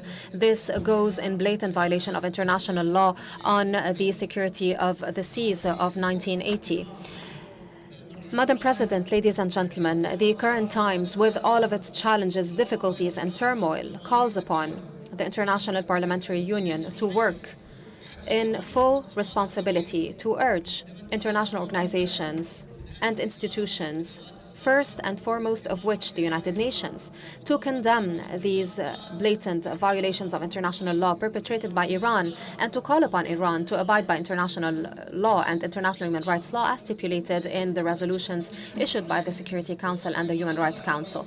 The Kingdom of Bahrain and the United Arab Emirates have submitted a request for an emergency item in order to call upon Iran to respect Resolution 2817 and also Decision number 38 that strongly condemn the attacks by Iran against GCC states and Jordan. We look forward to the support of IPU members to have this emergency item proposal approved and adopted. The international community has a critical and pivotal role to play in achieving sustainable development goals and to guarantee peace, prosperity, coexistence, and tolerance for all peoples of the world. It must achieve sustainable peace and stability in all international causes. Most importantly, the Palestinian cause. We must respect the human rights of the Palestinian people. In light of the ongoing Iranian escalation and in light of these treacherous attacks, we have submitted a request to include an emergency item proposal to call upon Iran to respect Resolution 2817 and Decision number 38 to condemn the Iranian attacks targeting GCC states and the Hashemite Kingdom of Jordan. We are fully confident that if such a resolution is adopted by the IPU at this critical and historical moment, then the IPU would have honored its responsibilities in this arena, especially that our theme for this year's debate is strengthening and protecting hope, preserving peace and stability and security and justice for upcoming generations. Thank you, and may the peace, mercy, and blessings of Allah be upon you. Thank you very much to Bahrain. We have noted the right to reply by Iran, and again it will be done at the end of our session. Madam Chairperson, the crime is done by Bahrain. Please write down my right of reply to the Bahrain is nonsense. I note, esteemed delegation, but please note that you will speak at the end of the debate, not right now. I also note Rwanda also made a call for a right to reply. Again, we've noted that. That will be at the end of the session. It's well noted what you've mentioned. Thank you. Thank you to Bahrain. I now invite Botswana. Botswana, you have the floor, sir. Thank you, Madam President and the Secretary General. Dear colleagues, speakers, and parliamentarians, Botswana, like more than 100 countries represented here, is greatly honored and privileged to be part of this auspicious 152nd Assembly of the world's largest and oldest organization of national parliaments. We are delighted to be here in Istanbul, a city that bestrides Europe and Asia athwart the Bosphorus Strait, a city constituting Turkey's economic, cultural, and historical center, and indeed a cradle of civilization. It is a privilege to join this 152nd IPU Assembly here in Istanbul under the theme touching on hope, peace, and justice for future generations. The challenges before us are immense: widening inequalities, climate emergencies, disruptive technologies, and declining trust in institutions. Yet, as parliamentarians, we are entrusted with the responsibility to transform these challenges into opportunities for renewal. As Kofi Annan wisely stated, the future of peace and prosperity that we seek for all the world's peoples needs a foundation of tolerance, security, equality, and justice. This timely reminds serves as our guiding principle in these deliberations. The symbolism of our gathering here is striking. Not far from this hall lies the site of a devastating conflagration, a reminder of the fragility of peace and the urgency of our mission. Colleagues, let us underscore the importance of peace in development. There is no sustainable development without peace. Peace is the foundation that allows for development to happen. And conflict destroys economies. As the UN notes, peace is absolutely essential to development because conflict guts economies and breaks social bonds. Botswana's long-standing peace has been central to its political stability, economic growth, and reputation as one of Africa's most successful democracies, despite being surrounded by conflict-prone neighbors in the past. Botswana has had consistent, uninterrupted, and peaceful elections since 1965. In the latest development, in 2024, we've experienced our first transfer of power from a party that has ruled for 58 years, remarkably without ethnic or political violence, no bloodshed. It was a seamless, swift, and peaceful transition of power. Our commitment to democracy, the rule of law, and prudent economic management has made peace both a foundation and a driver of our national development. Botswana as such bears testament to the long-held view of proponents of the Kantian peace theory, which posits that an enduring democratic dispensation results in peace. In Botswana's case, this peace has been underpinned by values of social harmony, peaceful coexistence, tolerance, mutual understanding, accountability, democracy, development, unity, self-reliance, and boto, or humaneness. As you may all recall, Sustainable Development Goal 16 links peace to justice, strong institutions, reduced corruption, and the rule of law. These are the cornerstone that Botswana aligns with. Conflicts drain budgets, the absence of peace leads to crisis budgeting, and Botswana's example illustrates how sustained peace can foster economic development and prosperity. Dear colleagues, Botswana's unwavering dedication to regional and international peacekeeping is demonstrated through our consistent participation in various multilateral operations over the past 80 years. From Operation Restore Hope in Somalia, 1992 to 1993, under the UN Resolution 794, to peacekeeping roles in Rwanda, Somalia, and Mozambique, with UNOMODS 1993 to 1994, our defense force has helped a pivotal role in delivering humanitarian aid and monitoring ceasefires. In 1998, our collaboration with South African National Defense Force during SADC's Operation Boreas in Lesotho further highlighted our commitment, and our efforts continued in Darfur in 2006 under the African Union and in missions in Ethiopia and Eritrea, reinforcing our dedication to fostering peace and stability across the continent. More recently, Botswana's participation in SADC peacekeeping mission in Mozambique under SAMIM reaffirms our enduring resolve to promote regional peace and security. This year's theme, Nurturing Hope, Securing Peace, and Ensuring Justice for Future Generations, serves not as an aspiration, but as a call to action. We must integrate foresight into national plans, ensuring peace and justice are not deferred dreams, but lived realities. Dear colleagues, in September, Botswana will celebrate its 60th independence as one of the longest uninterrupted democracies in Africa. This year also signifies the second year of the new administration, under which the new government has placed human rights at the epicenter of our nation's development. Human rights are the foundation of our foreign policy engagements. Botswana engages with other nations with integrity and conviction, and our government supports causes promoting peace, stability, and sustainable development at home and abroad through a human rights-based approach. And by opening channels of dialogue, we strengthen accountability and ensure that governance reflects the voices of all, including those in remote communities. Dear colleagues, the Parliament of Botswana remains steadfastly committed to multilateralism and is a proud participant on the global stage, advancing parliamentary diplomacy to foster a just, peaceful, and prosperous world for all. We recognize that multilateralism today faces numerous challenges, with contending ideas on peace and security and the legitimacy of multilateral institutions being questioned by some. Despite these imperfections, we hold firm in our belief that the United Nations system, though not without flaws, remains a vital framework for global cooperation.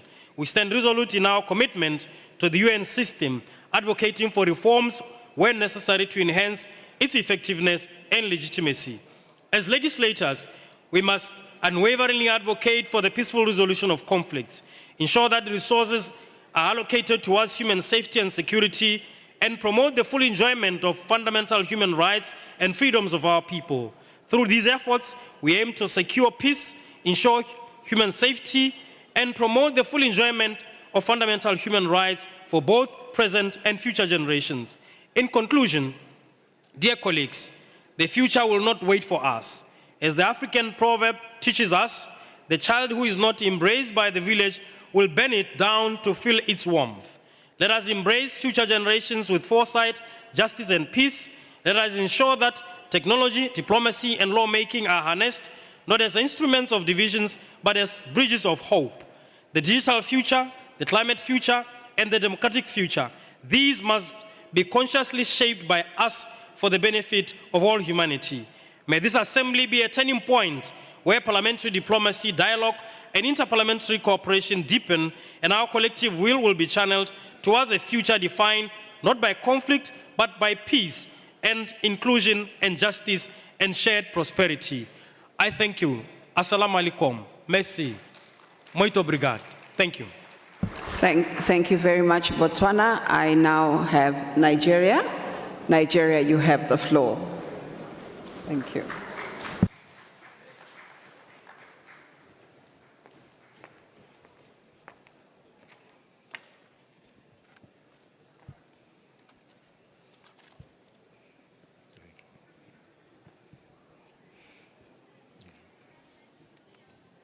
Madam President, my colleagues, speakers of various countries of the world, and heads of parliaments, I bring you warm greetings from the Parliament and the resilient people of Nigeria, a nation whose history diversity, and democratic journey have taught us that peace is not inherited. It is built, defended, and sustained. I stand before you today not merely as a representative of my country, but as a voice shaped by experience, a voice from a nation that has endured the trials of civil war, grappled with the burdens of conflict and insecurity, and yet stands resolute in its commitment to unity, to peace, and to the enduring promise of democracy. Distinguished colleagues, we meet at a point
pursue our objectives, we need to ensure that peace, stability and development are at the heart of our concerns.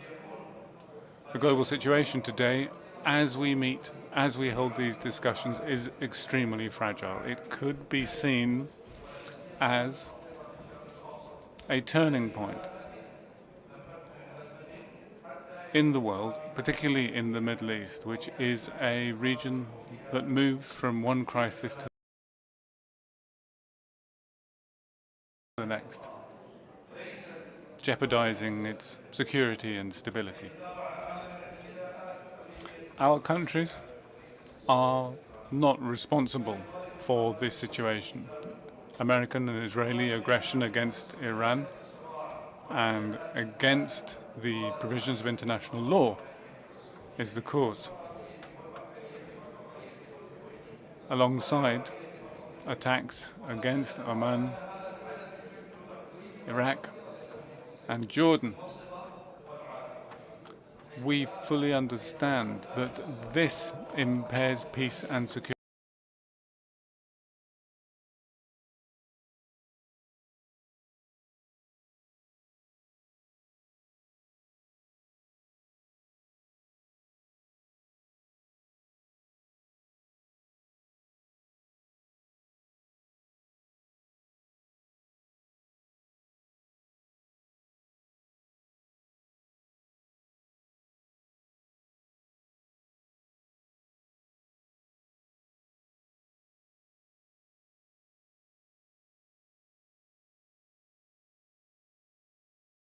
In the region and its repercussions are the cause of crises.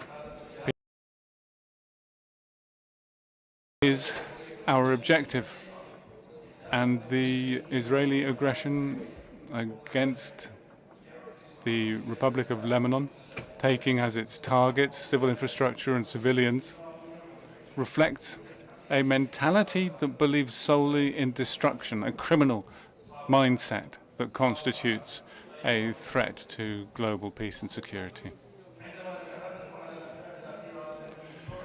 When we, ladies and gentlemen, talk about the most recent events in the Middle East, we cannot forget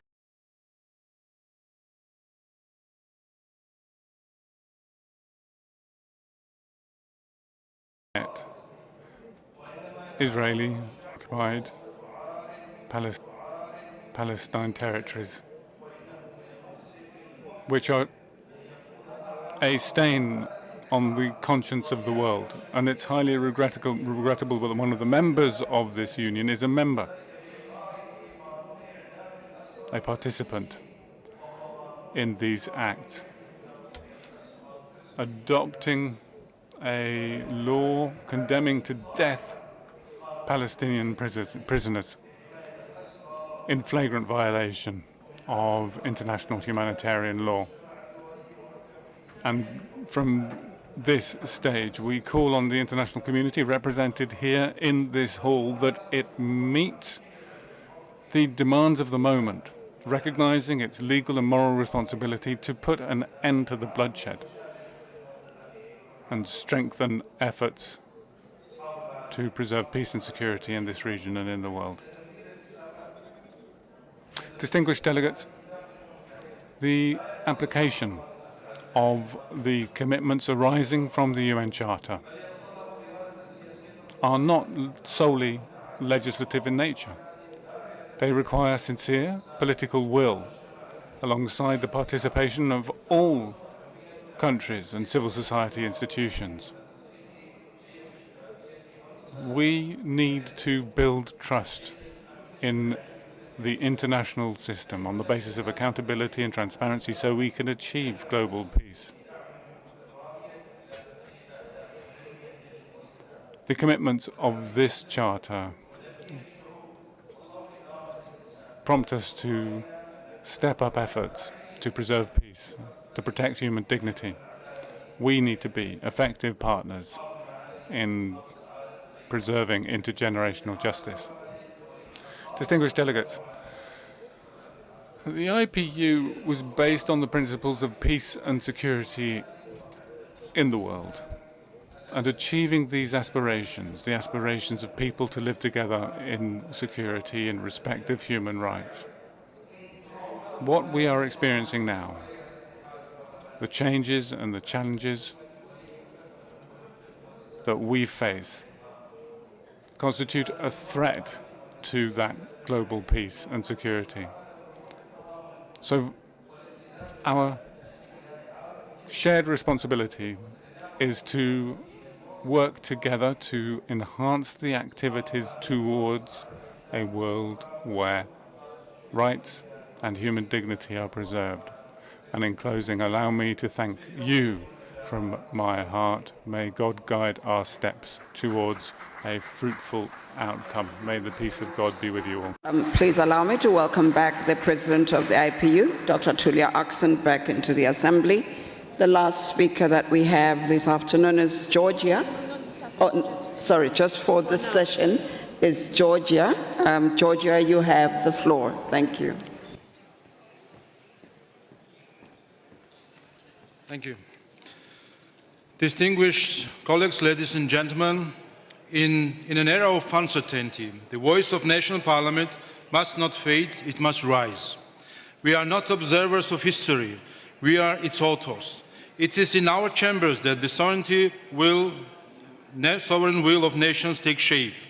It is through us that the people speak clearly, legitimately, and decisively. And it is in our duty to ensure that this voice is never diluted, never overshadowed, and never replaced. We hear it often said that the global order is weakening. Perhaps it is, but one foundation remains unshaken: national interest. This is the only true compass of foreign policy, not abstract doctrines, not imposed ideologies, not artificial systems of values detached from the will of the people. Any system that seeks to override national interest will ultimately collapse, because what is not rooted in the people cannot endure. True international cooperation is not built on illusion. It is not built on reality. It is built on reality, and reality is simple. Nations act in their interests. When those interests are expressed through democratic will, cooperation becomes stronger, peace more durable, and order more stable. Today, we face a defining challenge: foreign interference. In an age of information warfare and invisible influence, sovereignty is no longer defended only at borders, it is defended within our institutions and societies. Protecting the integrity of our political system is no longer optional, it is essential. This is why nations are acting. This is why we see the emergence of legislative frameworks across the world. The Foreign Agent Registration Act in the United States, the Democracy Shield in the European Union, the Foreign Interference Law in France, the Foreign Influence Registration Scheme in the United Kingdom, or the Foreign Influence Transparency Law in Georgia.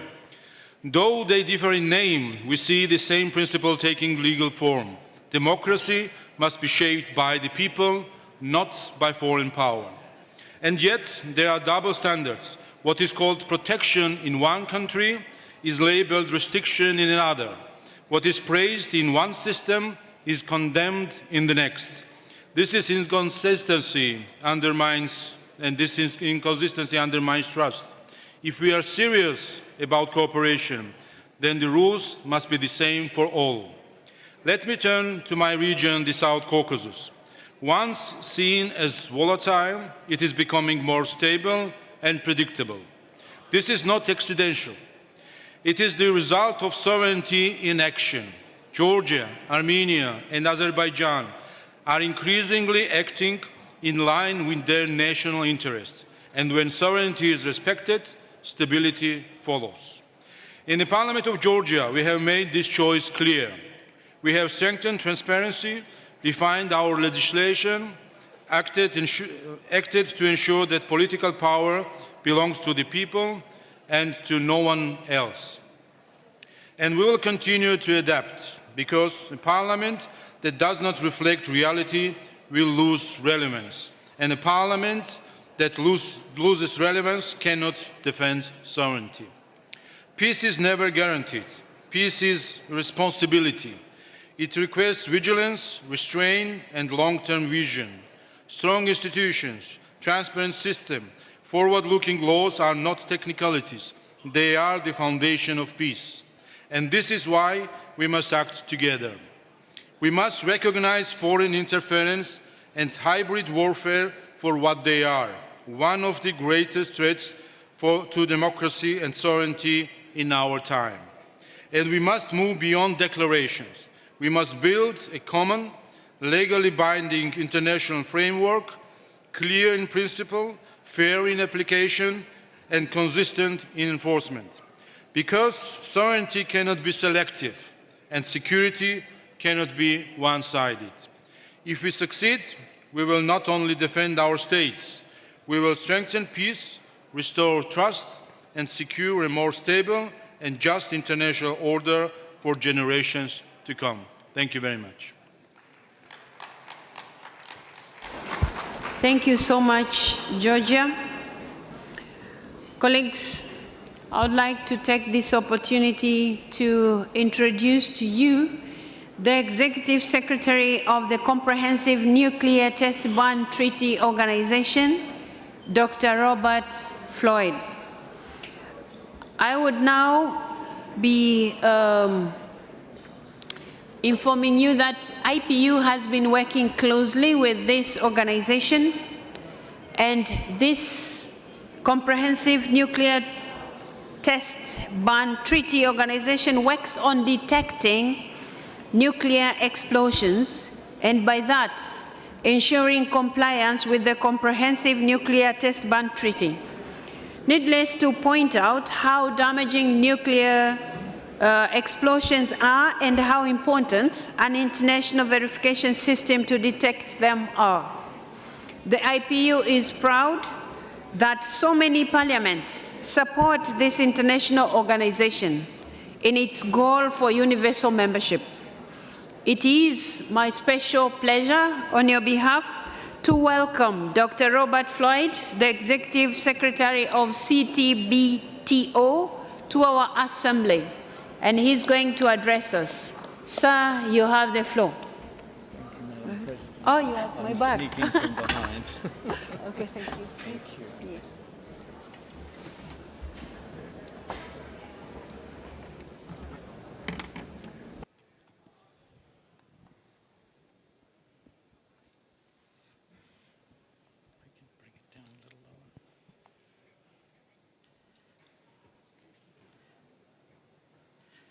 Madam President, Secretary General, heads of parliament, distinguished parliamentarians, friends. This conference has a big theme: nurturing hope, securing peace, and ensuring justice for future generations. Let's think about that last part, the future generations. Imagine our grandparents or great-grandparents. 1 century ago, not long after the First World War had ended. A very different world. Only some 90 independent states. What did they expect for their future generation? For their children? For their grandchildren? For us here today in Istanbul? One thing they did not expect would be horrific new weapons, beyond anything that science at that stage could imagine. Bombs that could obliterate whole cities. Bombs with radioactive fallout going right around the planet. Yet, just 19 years later, such weapons had been invented and used. I've visited Hiroshima and Nagasaki. You see things that haunt the rest of your life. A tiny tricycle in the Hiroshima Peace Memorial Museum, Shinichi Tetsutani's tricycle. He was only 3 years old. He never grew up as a part of his own generation. He never lived to help shape other generations. Most people now can't grasp the scale of nuclear weapon testing in the decades after World War II. By the time I was 25, I'd lived through over 1,500 nuclear weapon tests. Many of you likewise, maybe. Over 1,500. It is so different now. Today's 25-year-old student has lived through just 6 announced nuclear tests, from 1,500 to only 6. So, what has changed? In 1996, the Comprehensive Nuclear Test Ban Treaty was agreed, and IPU was there at the very start. Your resolutions, your 1995 and 1996 resolutions, showed the world's parliamentarians giving the treaty their full support, and I thank you. And you gave it full support for good reason. This treaty is a remarkable global achievement. It's created an amazing international monitoring system that can detect within minutes a suspected nuclear test anywhere on Earth or under Earth. The results are scientifically robust, reliable, transparent, shared promptly with all of the states that have signed and ratified the treaty. That's the vast majority of states in every continent. Now only 9 states have not signed the treaty. Just 9. Only 18 are still to sign and ratify it. And the IPU has been a valuable partner in getting the treaty so far and achieving so much. With your active support, we can bring those remaining states into the treaty family, those remaining 9, and end all explosive nuclear testing once and for all. There's so much to worry about in the world these days. If you're like me, you're nervous to check the news each morning. And what if it all gets far worse? Imagine the global outcry. Imagine the indignation, the anger if explosive nuclear weapon testing started again. The threat to our future generations. The sheer injustice for our future generations. I was at an African Union conference in 2024. Algeria's Foreign Minister, Ahmed Attaf, he said something that I've never forgotten. He said, "We didn't inherit our future from our ancestors, but we've borrowed it from our children." He is so right. He is so right, but we all were children, just like Georgina, who addressed you this morning. And sooner or later, we'll all be ancestors. It falls to us now. The choice can't be clearer. Do we just give up? Do we slump back into a world with devastating nuclear testing? Or do we stay on in the current wise, principled and just path with no nuclear testing? Every government, every parliament that you represent here today helps make that choice. Colleagues, as every parliamentarian knows, it's a proud moment to get elected. Voters have trusted you. You in turn have placed your trust in your eminent Secretary-General, Martin Chungong. He became IPU Secretary-General, as you all well know, in 2014, and shortly he'll be concluding his mandate. But under his leadership, the IPU has achieved so much, and I've been privileged to work with him in that time.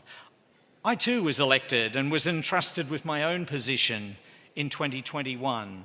And since then, with the support of IPU and many in this room, our treaty has gained 9 new ratifications. Perhaps some of those are present here today. Dominica, Equatorial Guinea, the Gambia, Papua New Guinea, Sao Tome and Principe, Solomon Islands, Sri Lanka, Timor-Leste, Tuvalu. And 1 new signature yet to ratify, Somalia. This is a testament to what we can do and achieve when we work together.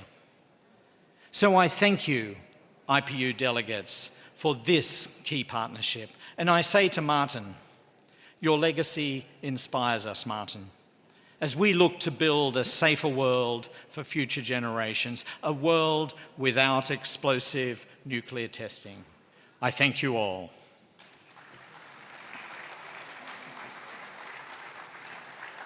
Thank you so much, Dr. Floyd, for sharing with us those insights.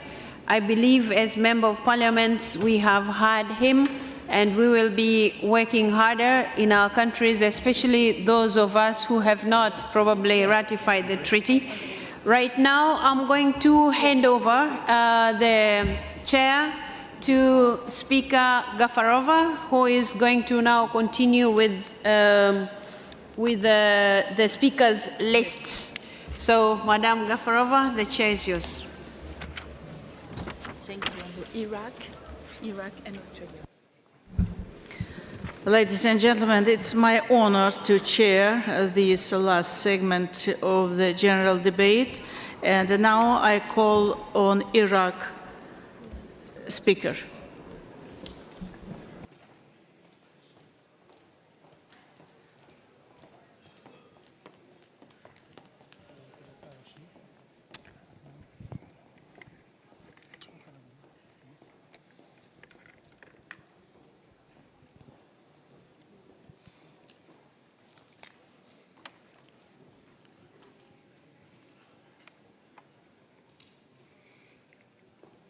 معالي رئيسة الاتحاد البرلماني الدولي. Madam President of the IPU,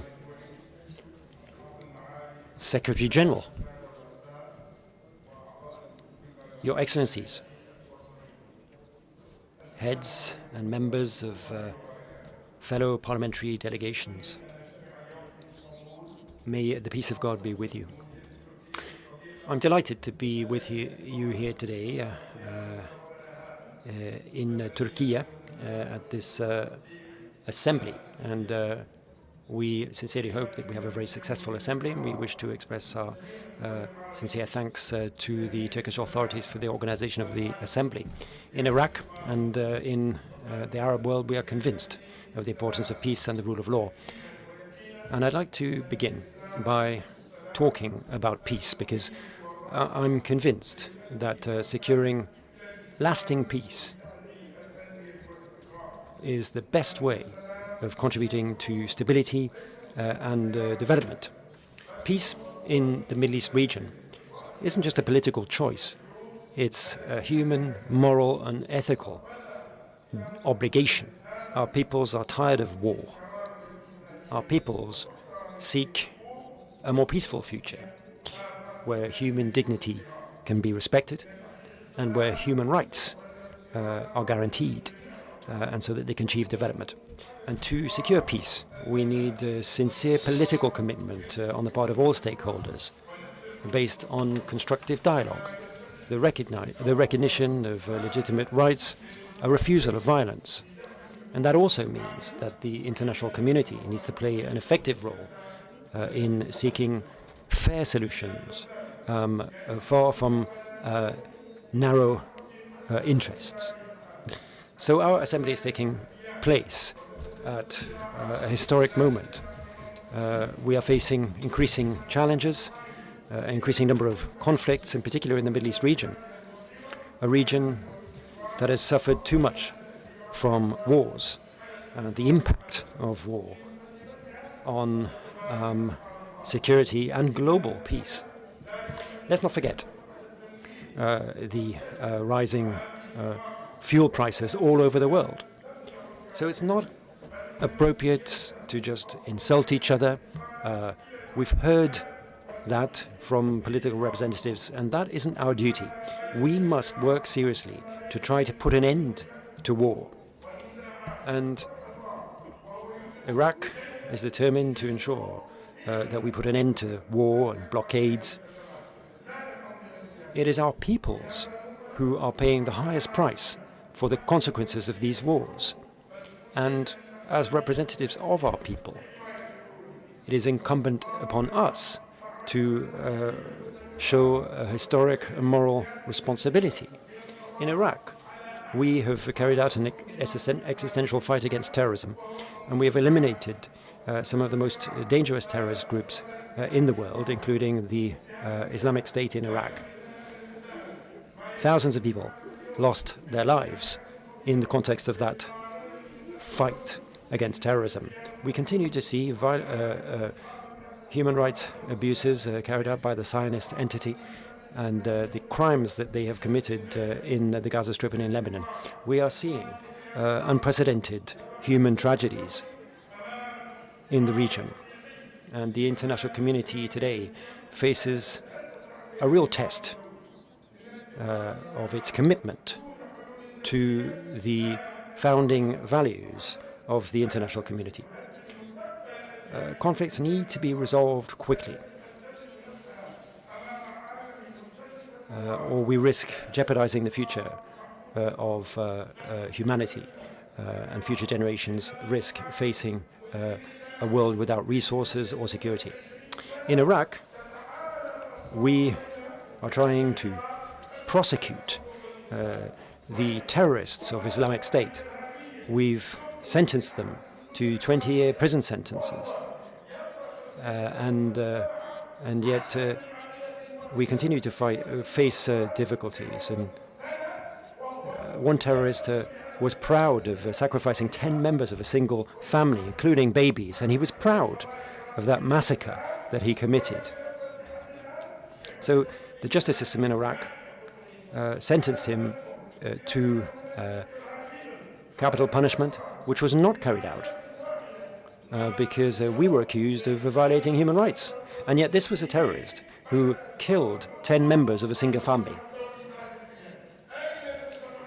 Today, we see that Palestinian prisoners are facing a law which will impose the death penalty upon them, and the international community remains silent. So it's our responsibility as legislators to focus our efforts to adopt laws that protect children, that's our number one priority, and protect the rights of future generations. We must protect them from the consequences of wars, conflict, and we must protect them from the consequences of the rapid development of technologies, including AI. So to conclude, we are fully committed to supporting all international efforts to secure peace and security. We urge parliaments all over the world to help to bring about a fairer and more stable world where human dignity is protected and the rights of peoples are guaranteed, and where we can nurture hope and secure peace for future generations. Thank you very much for your attention. Thank you very much for your statement. And now I call on Speaker of Australia.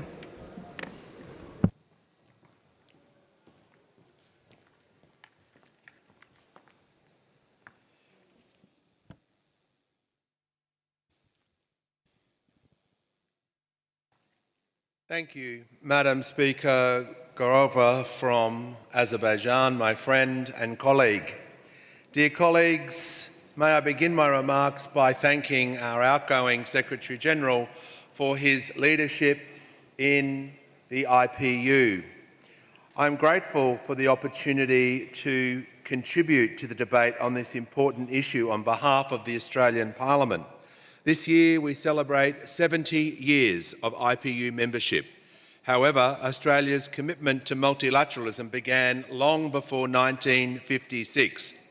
Australia was in fact first invited to join the IPU in 1906 by the co-founder Mr. William Randall Cremer. Despite the outbreak of World War I, which practically stopped interparliamentary engagement, Australia supported the IPU with an annual grant from 1915 to 1918 for its efforts in the pursuit of dialogue and peace. A year later, Australia became a founding member of the League of Nations and went on to be a founding signatory of the United Nations in 1945. Australia has continued to contribute to the international multilateral system not only through the IPU, but by also serving in peacekeeping roles every year since 1947, serving on the UN Security Council 5 times and remaining the 12th largest contributor of the UN regional and peacekeeping budget. Civic engagement is one of the main pillars of maintaining a strong democracy for future generations. The Australian Parliament takes its role very seriously in ensuring our future generations have the skills and knowledge they need to become active and engaged citizens. We are proud of our Parliamentary Education Office, whose educators inspire young Australians through curriculum-aligned online and digital resources, outreach programs and teacher training. These resources are designed to give students from as young as 9 years old the information about our civics system. Australia has led the world in banning online social media platforms for under 16-year-olds. We are the first country in the world to deliver such an important reform, protecting children, making sure young people receive the information from their teachers, their parents, rather than what they're reading and simply seeing online. There are more than 3 million young people in Australia, and as future leaders across Parliament, civil society and business, it is vital they understand and engage in our democratic processes. This is a priority for me as a member of the IPU, as a member of the Executive Committee, and proudly as the Vice President of the Asia Pacific on the IPU Executive, and also as the Chairman on the Subcommittee of Finance for the Interparliamentary Union. But as the Speaker of the House of Representatives in Australia, it has been my personal mission to spearhead youth engagement with the Parliament. I have also developed and rolled out new programs to make civics education accessible to students around the country. I have personally visited almost 200 schools, including some of the most regional and remote schools in Australia. And as the Speaker, this year I will oversee 150 senior school students from across Australia who will participate in our country's first ever National Youth Parliament, an initiative I launched last year to enable students from across the country to gain a first-hand experience of Parliament and how our parliamentary system works. This is something I hope the Interparliamentary Union will consider rolling out across all geopolitical groups, empowering young people with the information of how our parliaments work for proper civics engagement will lead to stronger democratic traditions across every corner of the globe. As an island nation and as a person who lives in the Pacific, Australia shares a deep and enduring connection with our Pacifica family. We are committed to meaningful climate action, both at home and in partnership with our region, reflecting our responsibility to future generations. Australia has endorsed the 2050 strategy for the Blue Pacific continent as a framework for long-term collaboration on climate change, disasters, ocean and the environment. Our target to reduce greenhouse gas emissions by 62 to 70% below 2005 levels by 2035 is match support for Pacific Island countries to build resilience, access climate finance and share adaptation expertise. Living in the Pacific as part of the community, we all have a collective responsibility in our region, but so does the globe. Climate change is a multi-generational issue, and young people make up more than half of our region's population, and they are at the forefront of issues in Southeast Asia and across the Pacific. They deal with climate action and they want to see solutions. Youth-led initiatives are powerful drivers of change and resilience. I thank the Assembly and look forward to further dialogue on this critical and important issue. Thank you, Madam President. Mr. Speaker, thank you very much for your statement. And I call on the Speaker of Niger. Mr. Speaker, you have the floor, please.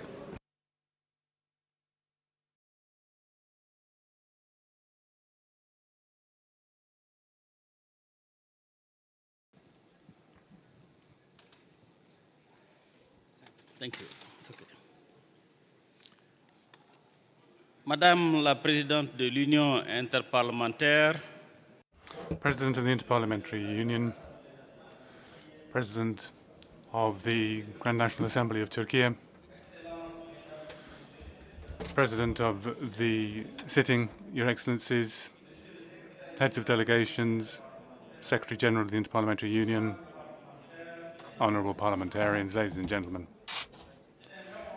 It's such an honour for me to speak to you on behalf of the Advisory Council of the recast of the Advisory Chamber of the Republic of Niger on the occasion of the 152nd Assembly of the Interparliamentary Union here in Istanbul.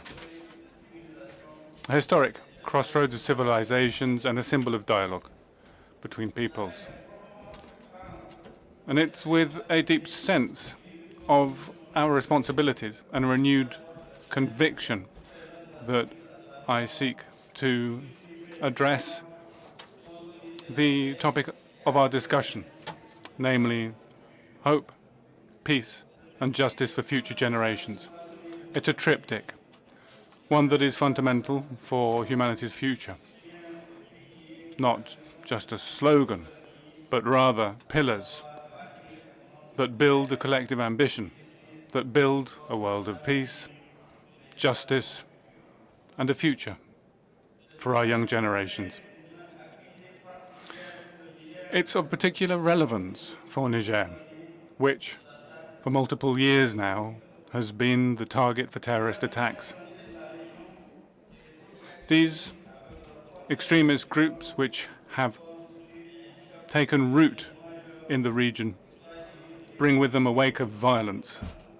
It's an external shock which makes local communities fragile and vulnerable. Ladies and gentlemen, ministers, their presence has had a dramatic effect on local populations with barbarous attacks, forced displacement, jeopardizing of public services, particularly the national education system, which means that the future of young people is exposed to risk and marginalization, a life being lost to conflict. Niger, together with the other member states of the Alliance of Sahel States, categorically condemns this terrorism which is imposed from outside, and it would reaffirm its determination to continue to combat these armed groups. Most of them benefit from external support, which is driven by a vision that does not respect international order. Our combat for sovereignty, which began on the 26th of July 2023, will continue with the support of our populations who are fully aware now of what is at stake. Ladies and gentlemen, distinguished guest, the situation in the Sahel is unfortunately not an isolated example. Other regions of the world are also being seriously affected by these conflicts. We must recognize the situation in occupied Palestine and, more broadly speaking, the Middle East. These are crises that directly invoke our responsibility for our peoples and prompt us to reconsider our actions in order to respond to the aspirations of our populations, which are so deeply held. The peoples of the world who simply aspire to peace and security are too often abandoned by the political elites, and they are victims of disproportionate ambition, unrealistic sometimes, of certain leaders. Political leaders need to learn the lessons of the tragedies born of two global wars. The international governance system can be improved, but it needs to be respected. No state can be allowed to use force outside the framework of international law and without the mandate of the United Nations. allow me to reaffirm the clear position of Niger's Advisory Council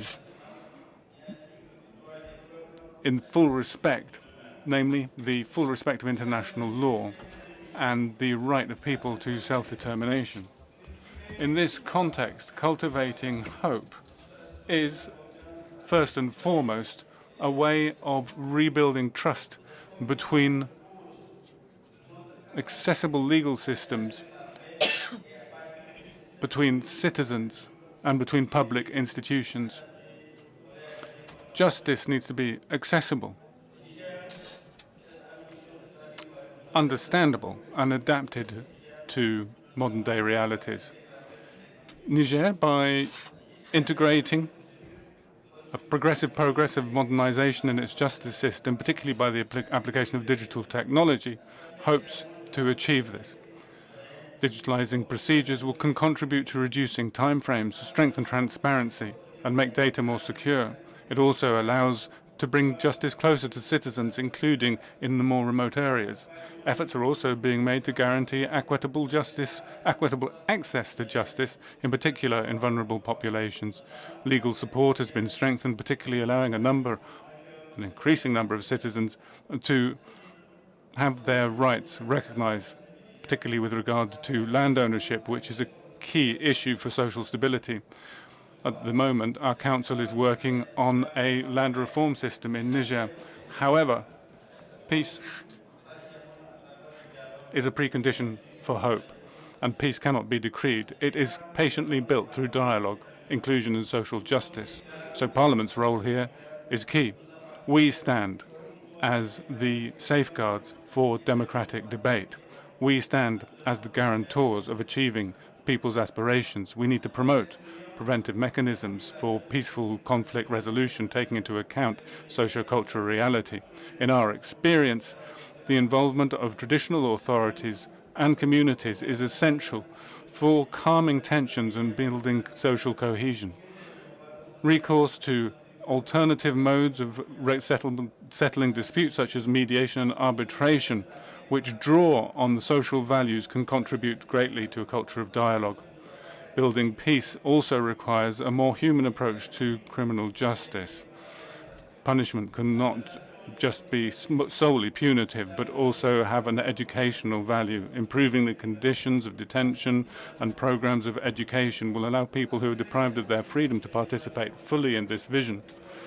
Also, providing justice for future generations guarantees the independence, integrity, and effectiveness of legal and judicial institutions that will need structural reforms to enhance transparency, ethics, and governance.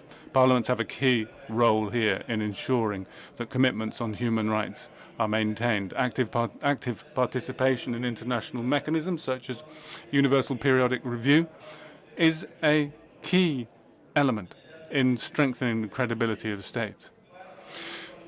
In light of the modern challenges that we face, our collective responsibility is huge. We must ensure that our institutions are at the level to meet these challenges and represent our peoples. That requires greater parliamentary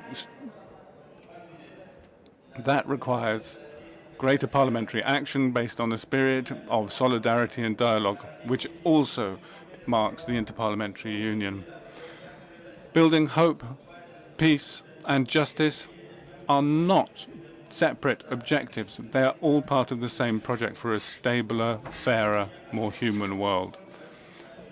So I'd like to express my gratitude to the IPU and Turkey's Grand National Assembly for the extremely warm welcome we have received in coming to this 152nd Assembly.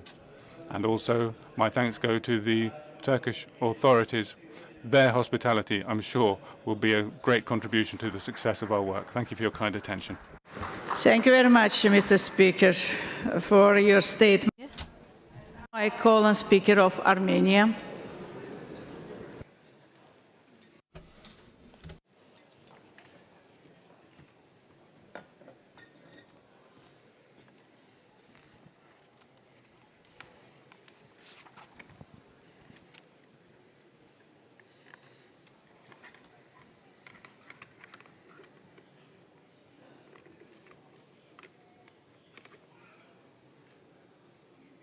Thank you.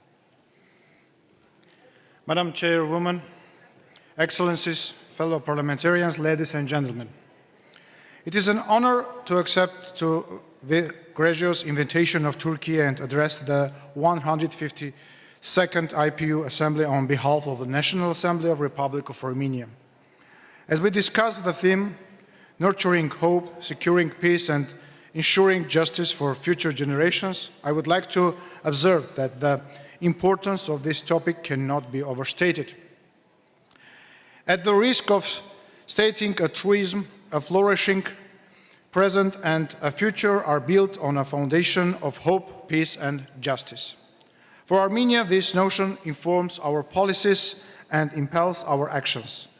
We strive for a future in which everyone shares the same opportunities for social and economic prosperity. But who can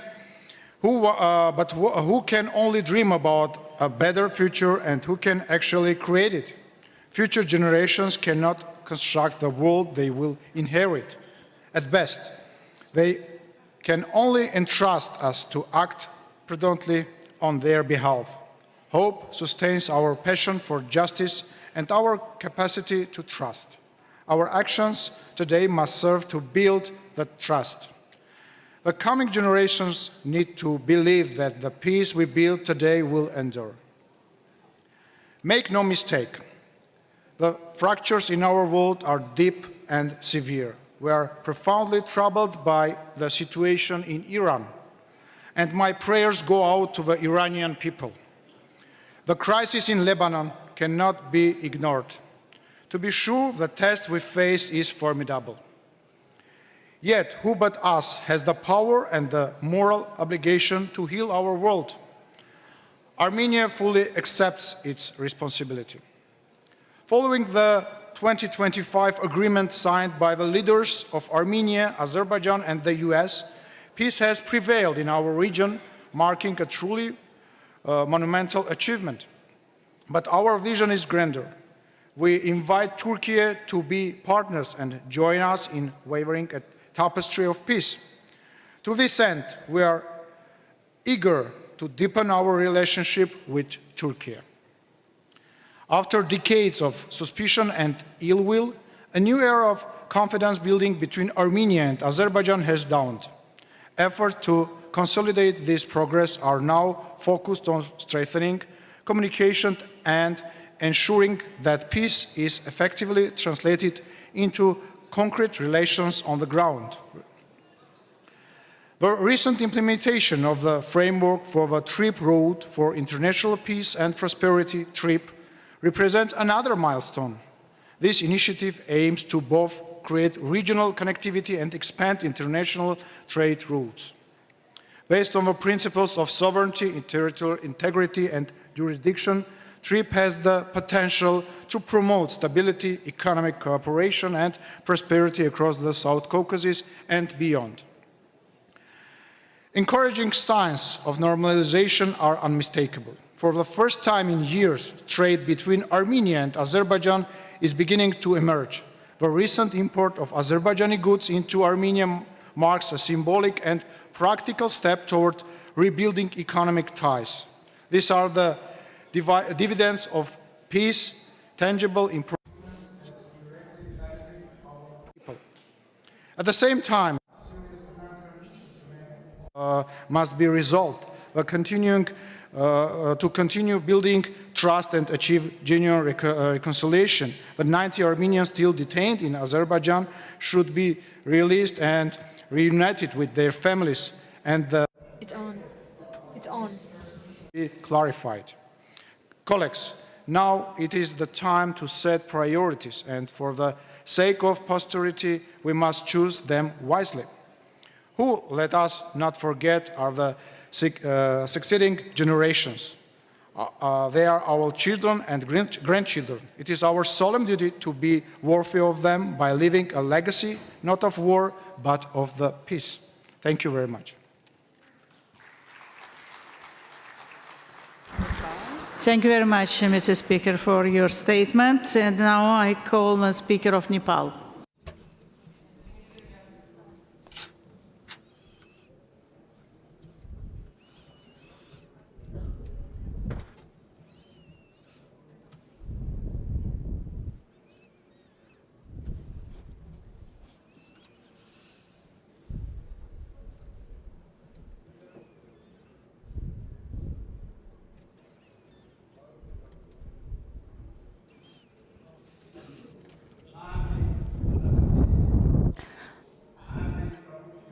Madam President, Excellencies, Speakers and Chairpersons of National Parliament, distinguished members of Parliament, special representatives, ladies and gentlemen, Namaste and warm greetings. On behalf of the Federal Parliament of Nepal, I feel distinctly honored to address this august gathering of parliamentarians from around the world at this 152nd IPU Assembly, hosted in this historic and beautiful city, Istanbul. I, along with my delegation, would like to extend warm gratitude to the government, parliament, and people of Turkey, as well as to the IPU, for successfully convening this assembly and warm hospitality. I bring with me the greetings from the Federal Parliament of Nepal for the success of this assembly. Excellency, the world is currently facing perma-crisis. It is grappling with major problems such as geopolitical competition, proliferation of worldwide conflicts, climate change, deepening economic crisis, increasing inequality, and youth unemployment, along with challenges posed by these problems. At the same time, state-of-the-art technologies like artificial intelligence have accelerated societal changes, resulting in new challenges like digital and AI divides between and within states.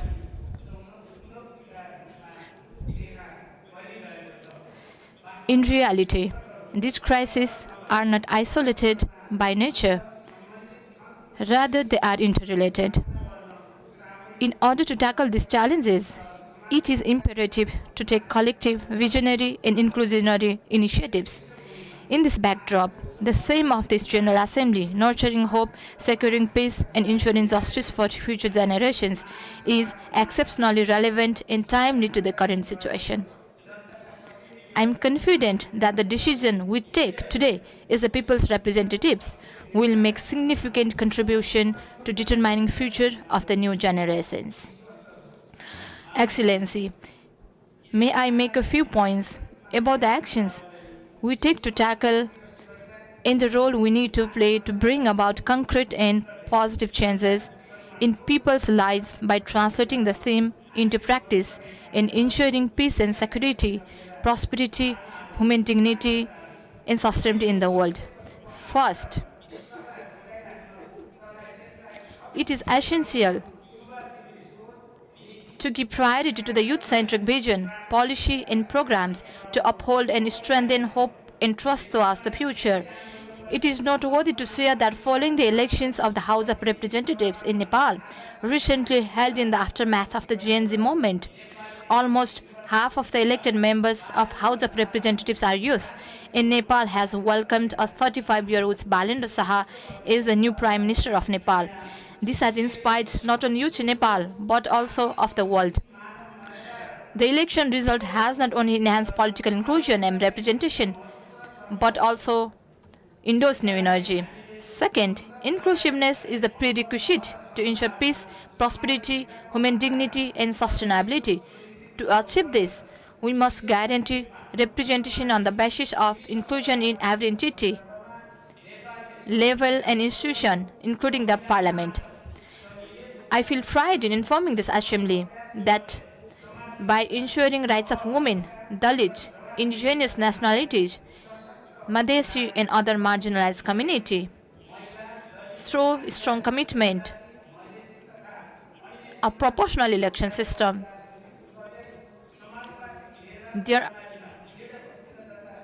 there are currently 35.32% women lawmakers in the Federal Parliament of Nepal. In addition, the parliamentary committees have made the government accountable through transparency and policy reviews. Third, it is very essential to addressing the differences and challenges in development. I would like to iterate our strong belief that peace is unattainable without development and development without peace. Fourth, the climate change has emerged as a catastrophic threat to today's world. Therefore, it is imperative to ensure climate justice to impacted and vulnerable countries in upcoming generations. Despite having negligible contribution to global greenhouse gases emissions. Nepal is facing extremely high risks from the impacts of climate change. With rise of temperature in Himalayan region, it has resulted in changes in snowfall phenomena, melting of ice, glacier, lake outburst, flood, and changes in water flow system, causing significant rise in environmental problems. It has negatively impacted in livelihood, biodiversity, and balance of ecosystems. However, Nepal is firmly committed to net zero emissions by 2045 through promotion of renewable energy, implementation of adaptation programs, and to achieve SDGs. Through parliamentary diplomacy, Nepal has collaborated in forging common understanding of issues like sustainable development, climate change, mitigation, and mobilizations of researchers through cooperation with parliaments and governments of other countries at international forums. It has been promoting consensual, cooperative, and inclusive policy through discussions with concerned stakeholders. Fifth, we need to emphasize technological and digital inclusion and transformation. The rapid development of digitization and AI are playing a crucial role in governance system in contributing to the public service delivery, including in agriculture, health, in ensuring economic growth. However, the growing divide between AI and digital access are matters of compensation.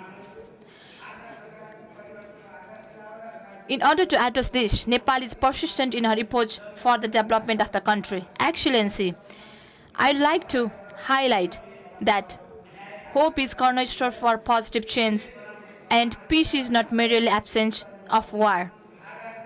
Rather, it is the condition emanating from mutual cooperation, respect, and coordination between people and nations.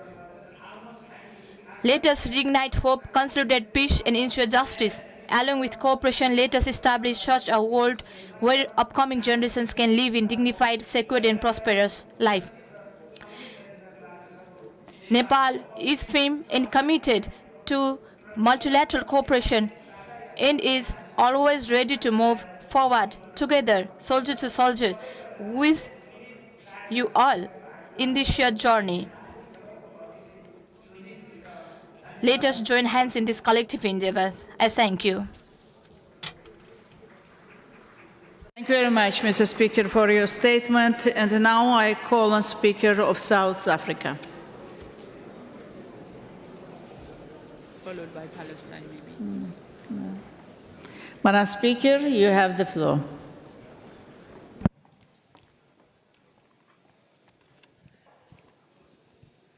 Thank you very much, Madam Speaker, who is our chair for tonight. Honorable members who are here, speakers, presiding officers, and members of parliament and staff. At the outset, I express sincere appreciation to the Speaker of the Grand National Assembly and the Grand National Assembly of Turkey for the warm hospitality and excellent arrangements in hosting this 152nd Assembly. Madam Chairperson, this assembly takes place at a moment when contemporary global conflicts and polarization are taking place.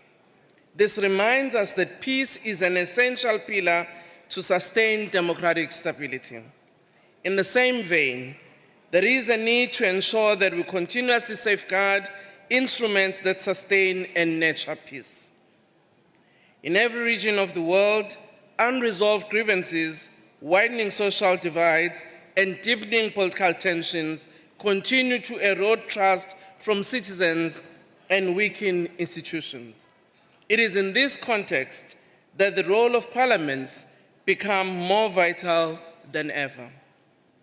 Parliaments are not only legislative institutions, they are constitutional spaces where differing views are addressed through debate rather than confrontation.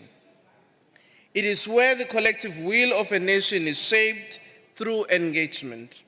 When parliaments function well, they absorb tension and which might otherwise spill into instability. Across the world, trust in public institutions has become increasingly fragile. Citizens question whether democratic institutions truly serve their interest and whether those entrusted with authority are held accountable. I'm sure in every country like my own, such questions confront us on a daily basis. But it is how, as Parliament, we take deliberate and concrete steps to rebuild Parliament confidence and strengthen democratic legitimacy. Madam Chairperson, honorable members, our theme directs us in finding ways in which we can nurture hope, secure peace, and ensure justice for future generations. It is how do we nurture hope becomes important, particularly if today's global systems and institutions are weaker than they were before. How do we nurture hope when instruments for securing peace are disregarded and the majority of us seemingly losing hope by the day? But it is important also, honorable member, that we remember the words of one of our young people today who was a special guest, who says they still hope. When we look at children and their faces, we must remember that hope exists. However, such hope needs nurturing, needs strengthening, needs us to take actions, not tomorrow, but today. Honorable members, the Charter for the Declaration of Human Rights remains important. But it is worrying that it is many of our countries at times who are becoming our own enemies, which weakens such instruments. I also want to indicate that regional communities and different continental structures such as my own, the Pan-African Parliament, as well as the African Union, which has instruments such as the Safety and Security Architecture, which lays the foundation of how we can secure peace for our citizens. Even that too remains fragile. Hence, conflicts and wars continue unabated. But we cannot lose hope. We need to continuously engage, continuously dialogue, but also continue to intervene when necessary. Today, as this Assembly of Parliaments, we're here to share views on how we can nurture hope and secure peace for the next generation. What is important also, from Georgina earlier on, she said those engagements must include what we regard as the future, which is our young people. Let me share what South Africa did at the birth of our democracy in 1994 in dealing with historical conflict. We resolved to enter into negotiation with those who were our adversaries, not because it was easy, but because we understood that if we had to face the issues that had pulled us apart, we will not build a nation. We chose the platform, such as the Truth and Reconciliation Commission, which allowed us to tell each other what had happened during the conflict and encourage some of us to ensure that those lives were lost can be accounted for.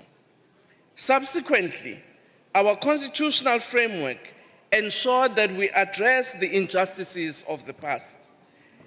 In our case, and in some countries in our region, land dispossession and racial discrimination ensured that the majority of citizens were rendered landless at the stroke of a pen. Cognizant of this reality, our Constitution ensured that land reform would be undertaken to address land inequality in our country. Our Constitution, which is 30 years this year, was also cognizant of the gender inequality which had been there. It is for that reason that our Constitution ensured that the Equality Clause become part of our supreme law of the land, allowing women's participation in politics, in business, and every other aspect of society. Madam President, honorable members, nurturing peace must remain part of the national and global agenda. Our own experience tells us that the journey of building a nation remains fragile if the democratic dividends remain elusive to many. Equally, if resolutions at multilateral levels do not translate to tangible action, trust in them diminish. Parliaments need to ensure that programmatic interventions are put in place to address the impact of injustices and resolve the increasing wave of conflict. Securing peace, Madam Chairperson and members, and ensuring justice requires strengthening and upholding the independence of the judiciary. Equitable access to judicial services is equally paramount for functioning of democracy, even at a multilateral level. I also want to come to the experience of the IPU, that when faced with the challenge of the conflict between Russia and Ukraine, IPU took concrete steps to intervene. And I'm sure, faced with the challenges in the conflict involving Iran, the United States, and Israel, we can, as this IPU, find a better way in which we can keep hope alive, ensure that we can engage and have dialogue amongst various parliaments, so that we can encourage our executives to find ways in which there can be ways of resolving such conflict. We, as the Parliament of South Africa, reaffirms our commitment to working with fellow parliaments to build a just, peaceful, and resilient global community. I thank you. Thank you very much, Madam Speaker. And I call on Speaker of Palestine. The last speaker. This is the last speaker in our list of speakers.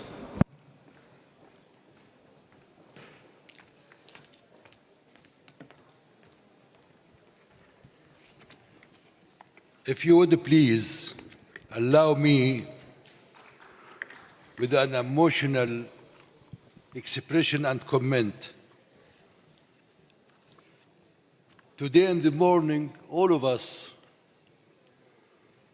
saw the debate between the smart and beautiful Tanzanian girl, which aroused in us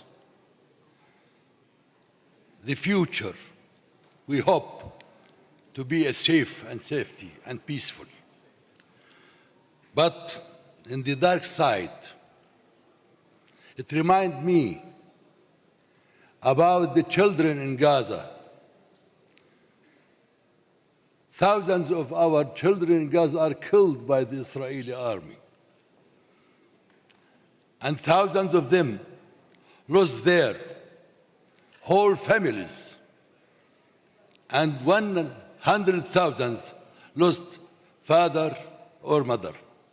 I would like to remind you about the children in Gaza, in Palestine. Thank you so much. Let me to deliver my speech. Bismillah. In the name of God, most gracious, most merciful, Your Excellency, Speaker of the Grand National Assembly of Turkey, Your Excellency, President of the IPU, Your Excellency, Secretary General of the IPU, Excellencies, ladies and gentlemen, may the peace, mercy, and blessings of God be upon you all. On behalf of the Palestinian National Council, I have the honor to extend our thanks to the International Parliamentary Union for organizing this assembly. I should also like to thank the Turkish Republic for hosting us so generously and graciously, so as to best reflect the importance of joint parliamentary action in the face of increasing international challenges, and as an expression of the importance of strengthening cooperation among peoples in a world that is currently undergoing accelerating challenges. Ladies and gentlemen, our meeting is held at a very critical moment of our history, a moment during which we see international law eroding, a moment during which conflicts and tensions are escalating. This makes it incumbent upon parliaments to shoulder a double responsibility. in defending justice and rejecting realpolitik, but also preserving whatever is left of the credibility of the international community. In this regard, we reject all forms of military escalation in this region. We reaffirm that Israel is the direct culprit of reigniting tensions and destabilizing the region through its repeated and unjustified attacks against countries of our region. This is a blatant violation of international law. At the same time, the Palestinian National Council condemns with the strongest of terms the attacks waged by Iran against a number of Arab states in the Gulf region and in Jordan. We reject any aggression that undermines the sovereignty or security of Arab countries. We warn that such an escalation will further widen the scope of this conflict and will further undermine international stability. Ladies and gentlemen, the Palestinian people is facing an unprecedented escalation in Israeli policies and practices which amount to grave and systematic violations of international law. These undermine directly and unabatedly the human rights of the Palestinian people in all territories, amidst a lack of international accountability, most dangerous of which the so-called law on the death penalty for Palestinian prisoners. This is a very alarming turning point. It seeks to legalize intentional homicide. It is a flagrant violation of the Geneva Conventions and international law, and this directly undermines the right of prisoners to life. We further reiterate that jeopardizing the lives of prisoners is a red line for us, and we hold the occupying forces responsibility for any practices that are done to implement such illegal steps, and we have prepared a statement on behalf of some participating delegations rejecting this law.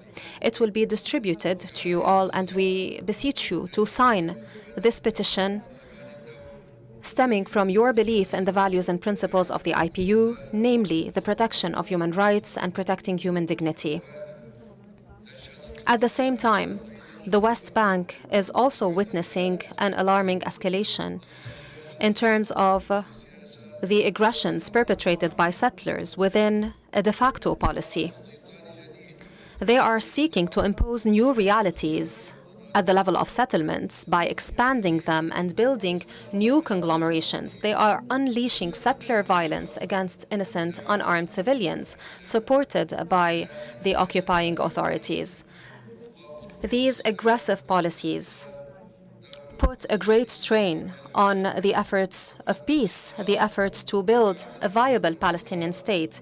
These lead to the erosion of Palestinian lands. It isolates cities and villages of Palestinian people.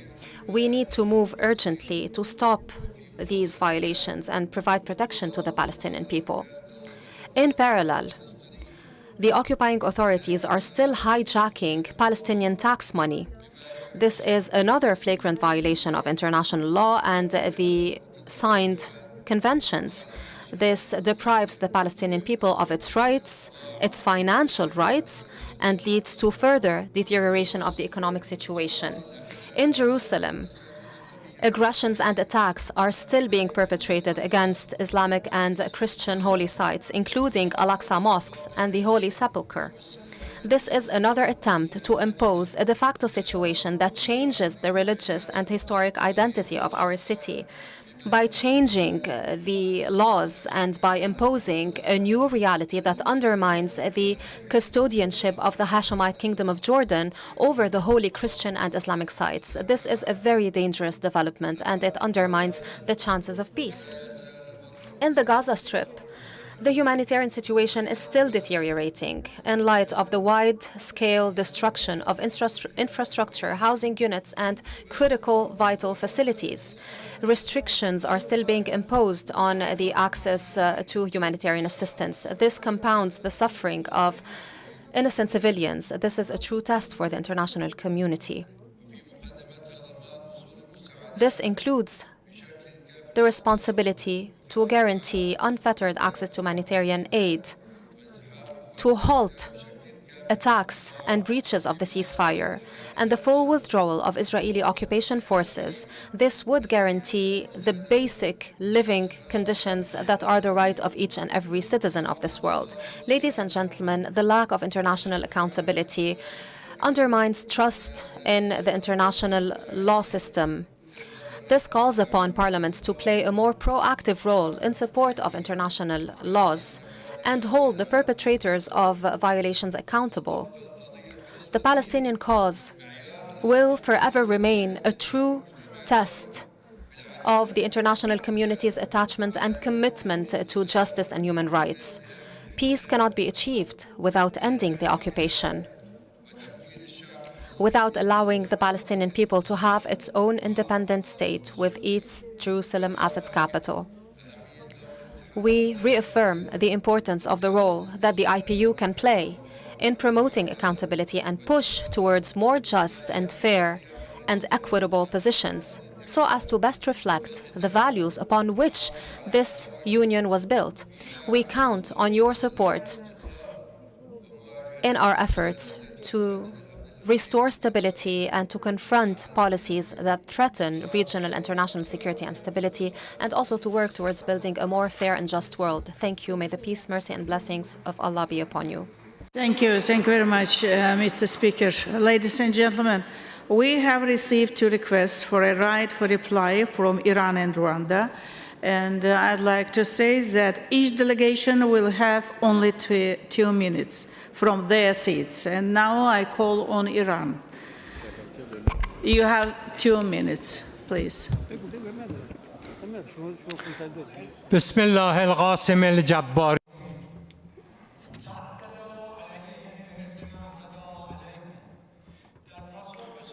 In the name of Allah, the most compassionate, the most merciful, in response to representative of Qatar, in first part of his speech, he talked about the necessity of talks and peaceful negotiations in order to prevent tensions. I fully agree with his views. But in second part of his speech, the Qatari representative talked very unfair. Our Qatari friends were witness that the Israeli Zionist regime and the U.S. started and imposed 2 wars within 10 months against my country. The American terrorist forces in CENTCOM, in Qatar, in the Qatari Al Udeid base, they attacked our country from that base and used the aircrafts in order to attack our Natanz nuclear enrichment facility, which is fully for peaceful purposes. What was your position regarding these aggressions against my country? You did not condemn these attacks and aggression. At least we enjoyed the legitimate right to self-defense. But regarding Bahrain, the implied statements made by the Bahraini representative were made in a way that in fact an agent was talking for Israel and the United States. What was the reason to allocate some spaces to the Americans to establish this base in Bahrain? So Bahrain is a small country, and 3 million square meters have been allocated to American forces in the shape of the bases or hotels or residences. So this is the 5th American Navy fleet, which is used against my country to attack my country. They have been attacking military, civilian, industrial, as well as recreational centers in my country. They used these facilities to attack my country. It has been for 40 years that you are paying the salaries of the U.S. forces in your country. Today, it has been clear that these bases are solely created against the benefits and interests of the Islamic Republic of Iran. We had not taken any action because we were waiting to see the function of these bases. Today, it was clear in these two aggressive wars against us, you are accomplice. Bahrain and the Bahraini government. Americans, when realized that they could not defeat Iran on battle, so they sent messages through Oman, Turkey, Pakistan, and Egypt. They requested talks and negotiations. If, like the previous negotiations, if they do not bombard the table of negotiations,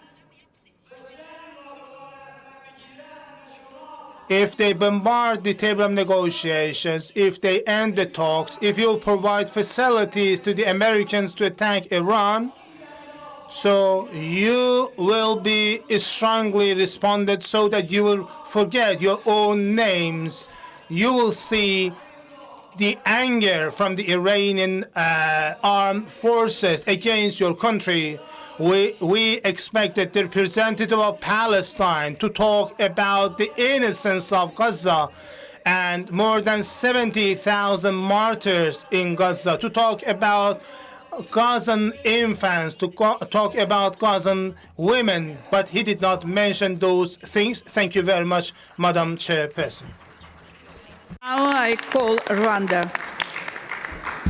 Please Thank you, take Madam into President. consideration that you have only 2 minutes. Thank you, Madam President. I take the floor to dismiss the repetitive and the false accusations by the Democratic Republic of Congo's delegation against my country, Rwanda. Allow me to clarify the following. The conflict in EDRC is between the government of DRC and the AFC M23, a movement of Congolese who are fighting for their rights. Over 260 armed groups are actively operating in DRC. Among them, there is a DRC-backed FDLR, an armed group created by the remnants responsible for killing more than 1 million innocent people during the genocide against the Tutsi in Rwanda in 1994. This armed group, FDLR, is continuing to pose an existential threat to Rwanda. On 27th of June 2025, at Washington, D.C., Rwanda and DRC signed the peace agreement aimed at bringing lasting peace to the DRC and the region. We call upon the DRC to take concrete actions toward the implementation of the Washington Peace Agreement, includes the dismantling of FDLR, rather than continuing playing a political game in the IPU Assembly. I thank you. Thank you very much. Ladies and gentlemen, today's session comes to the end. I'd like to announce that the shuttles for the speakers' dinner will leave in a few minutes at the exit on this floor M4 of the hotel. And I'd like to say that the general debate will reconvene tomorrow at 9 a.m. Thank you very much.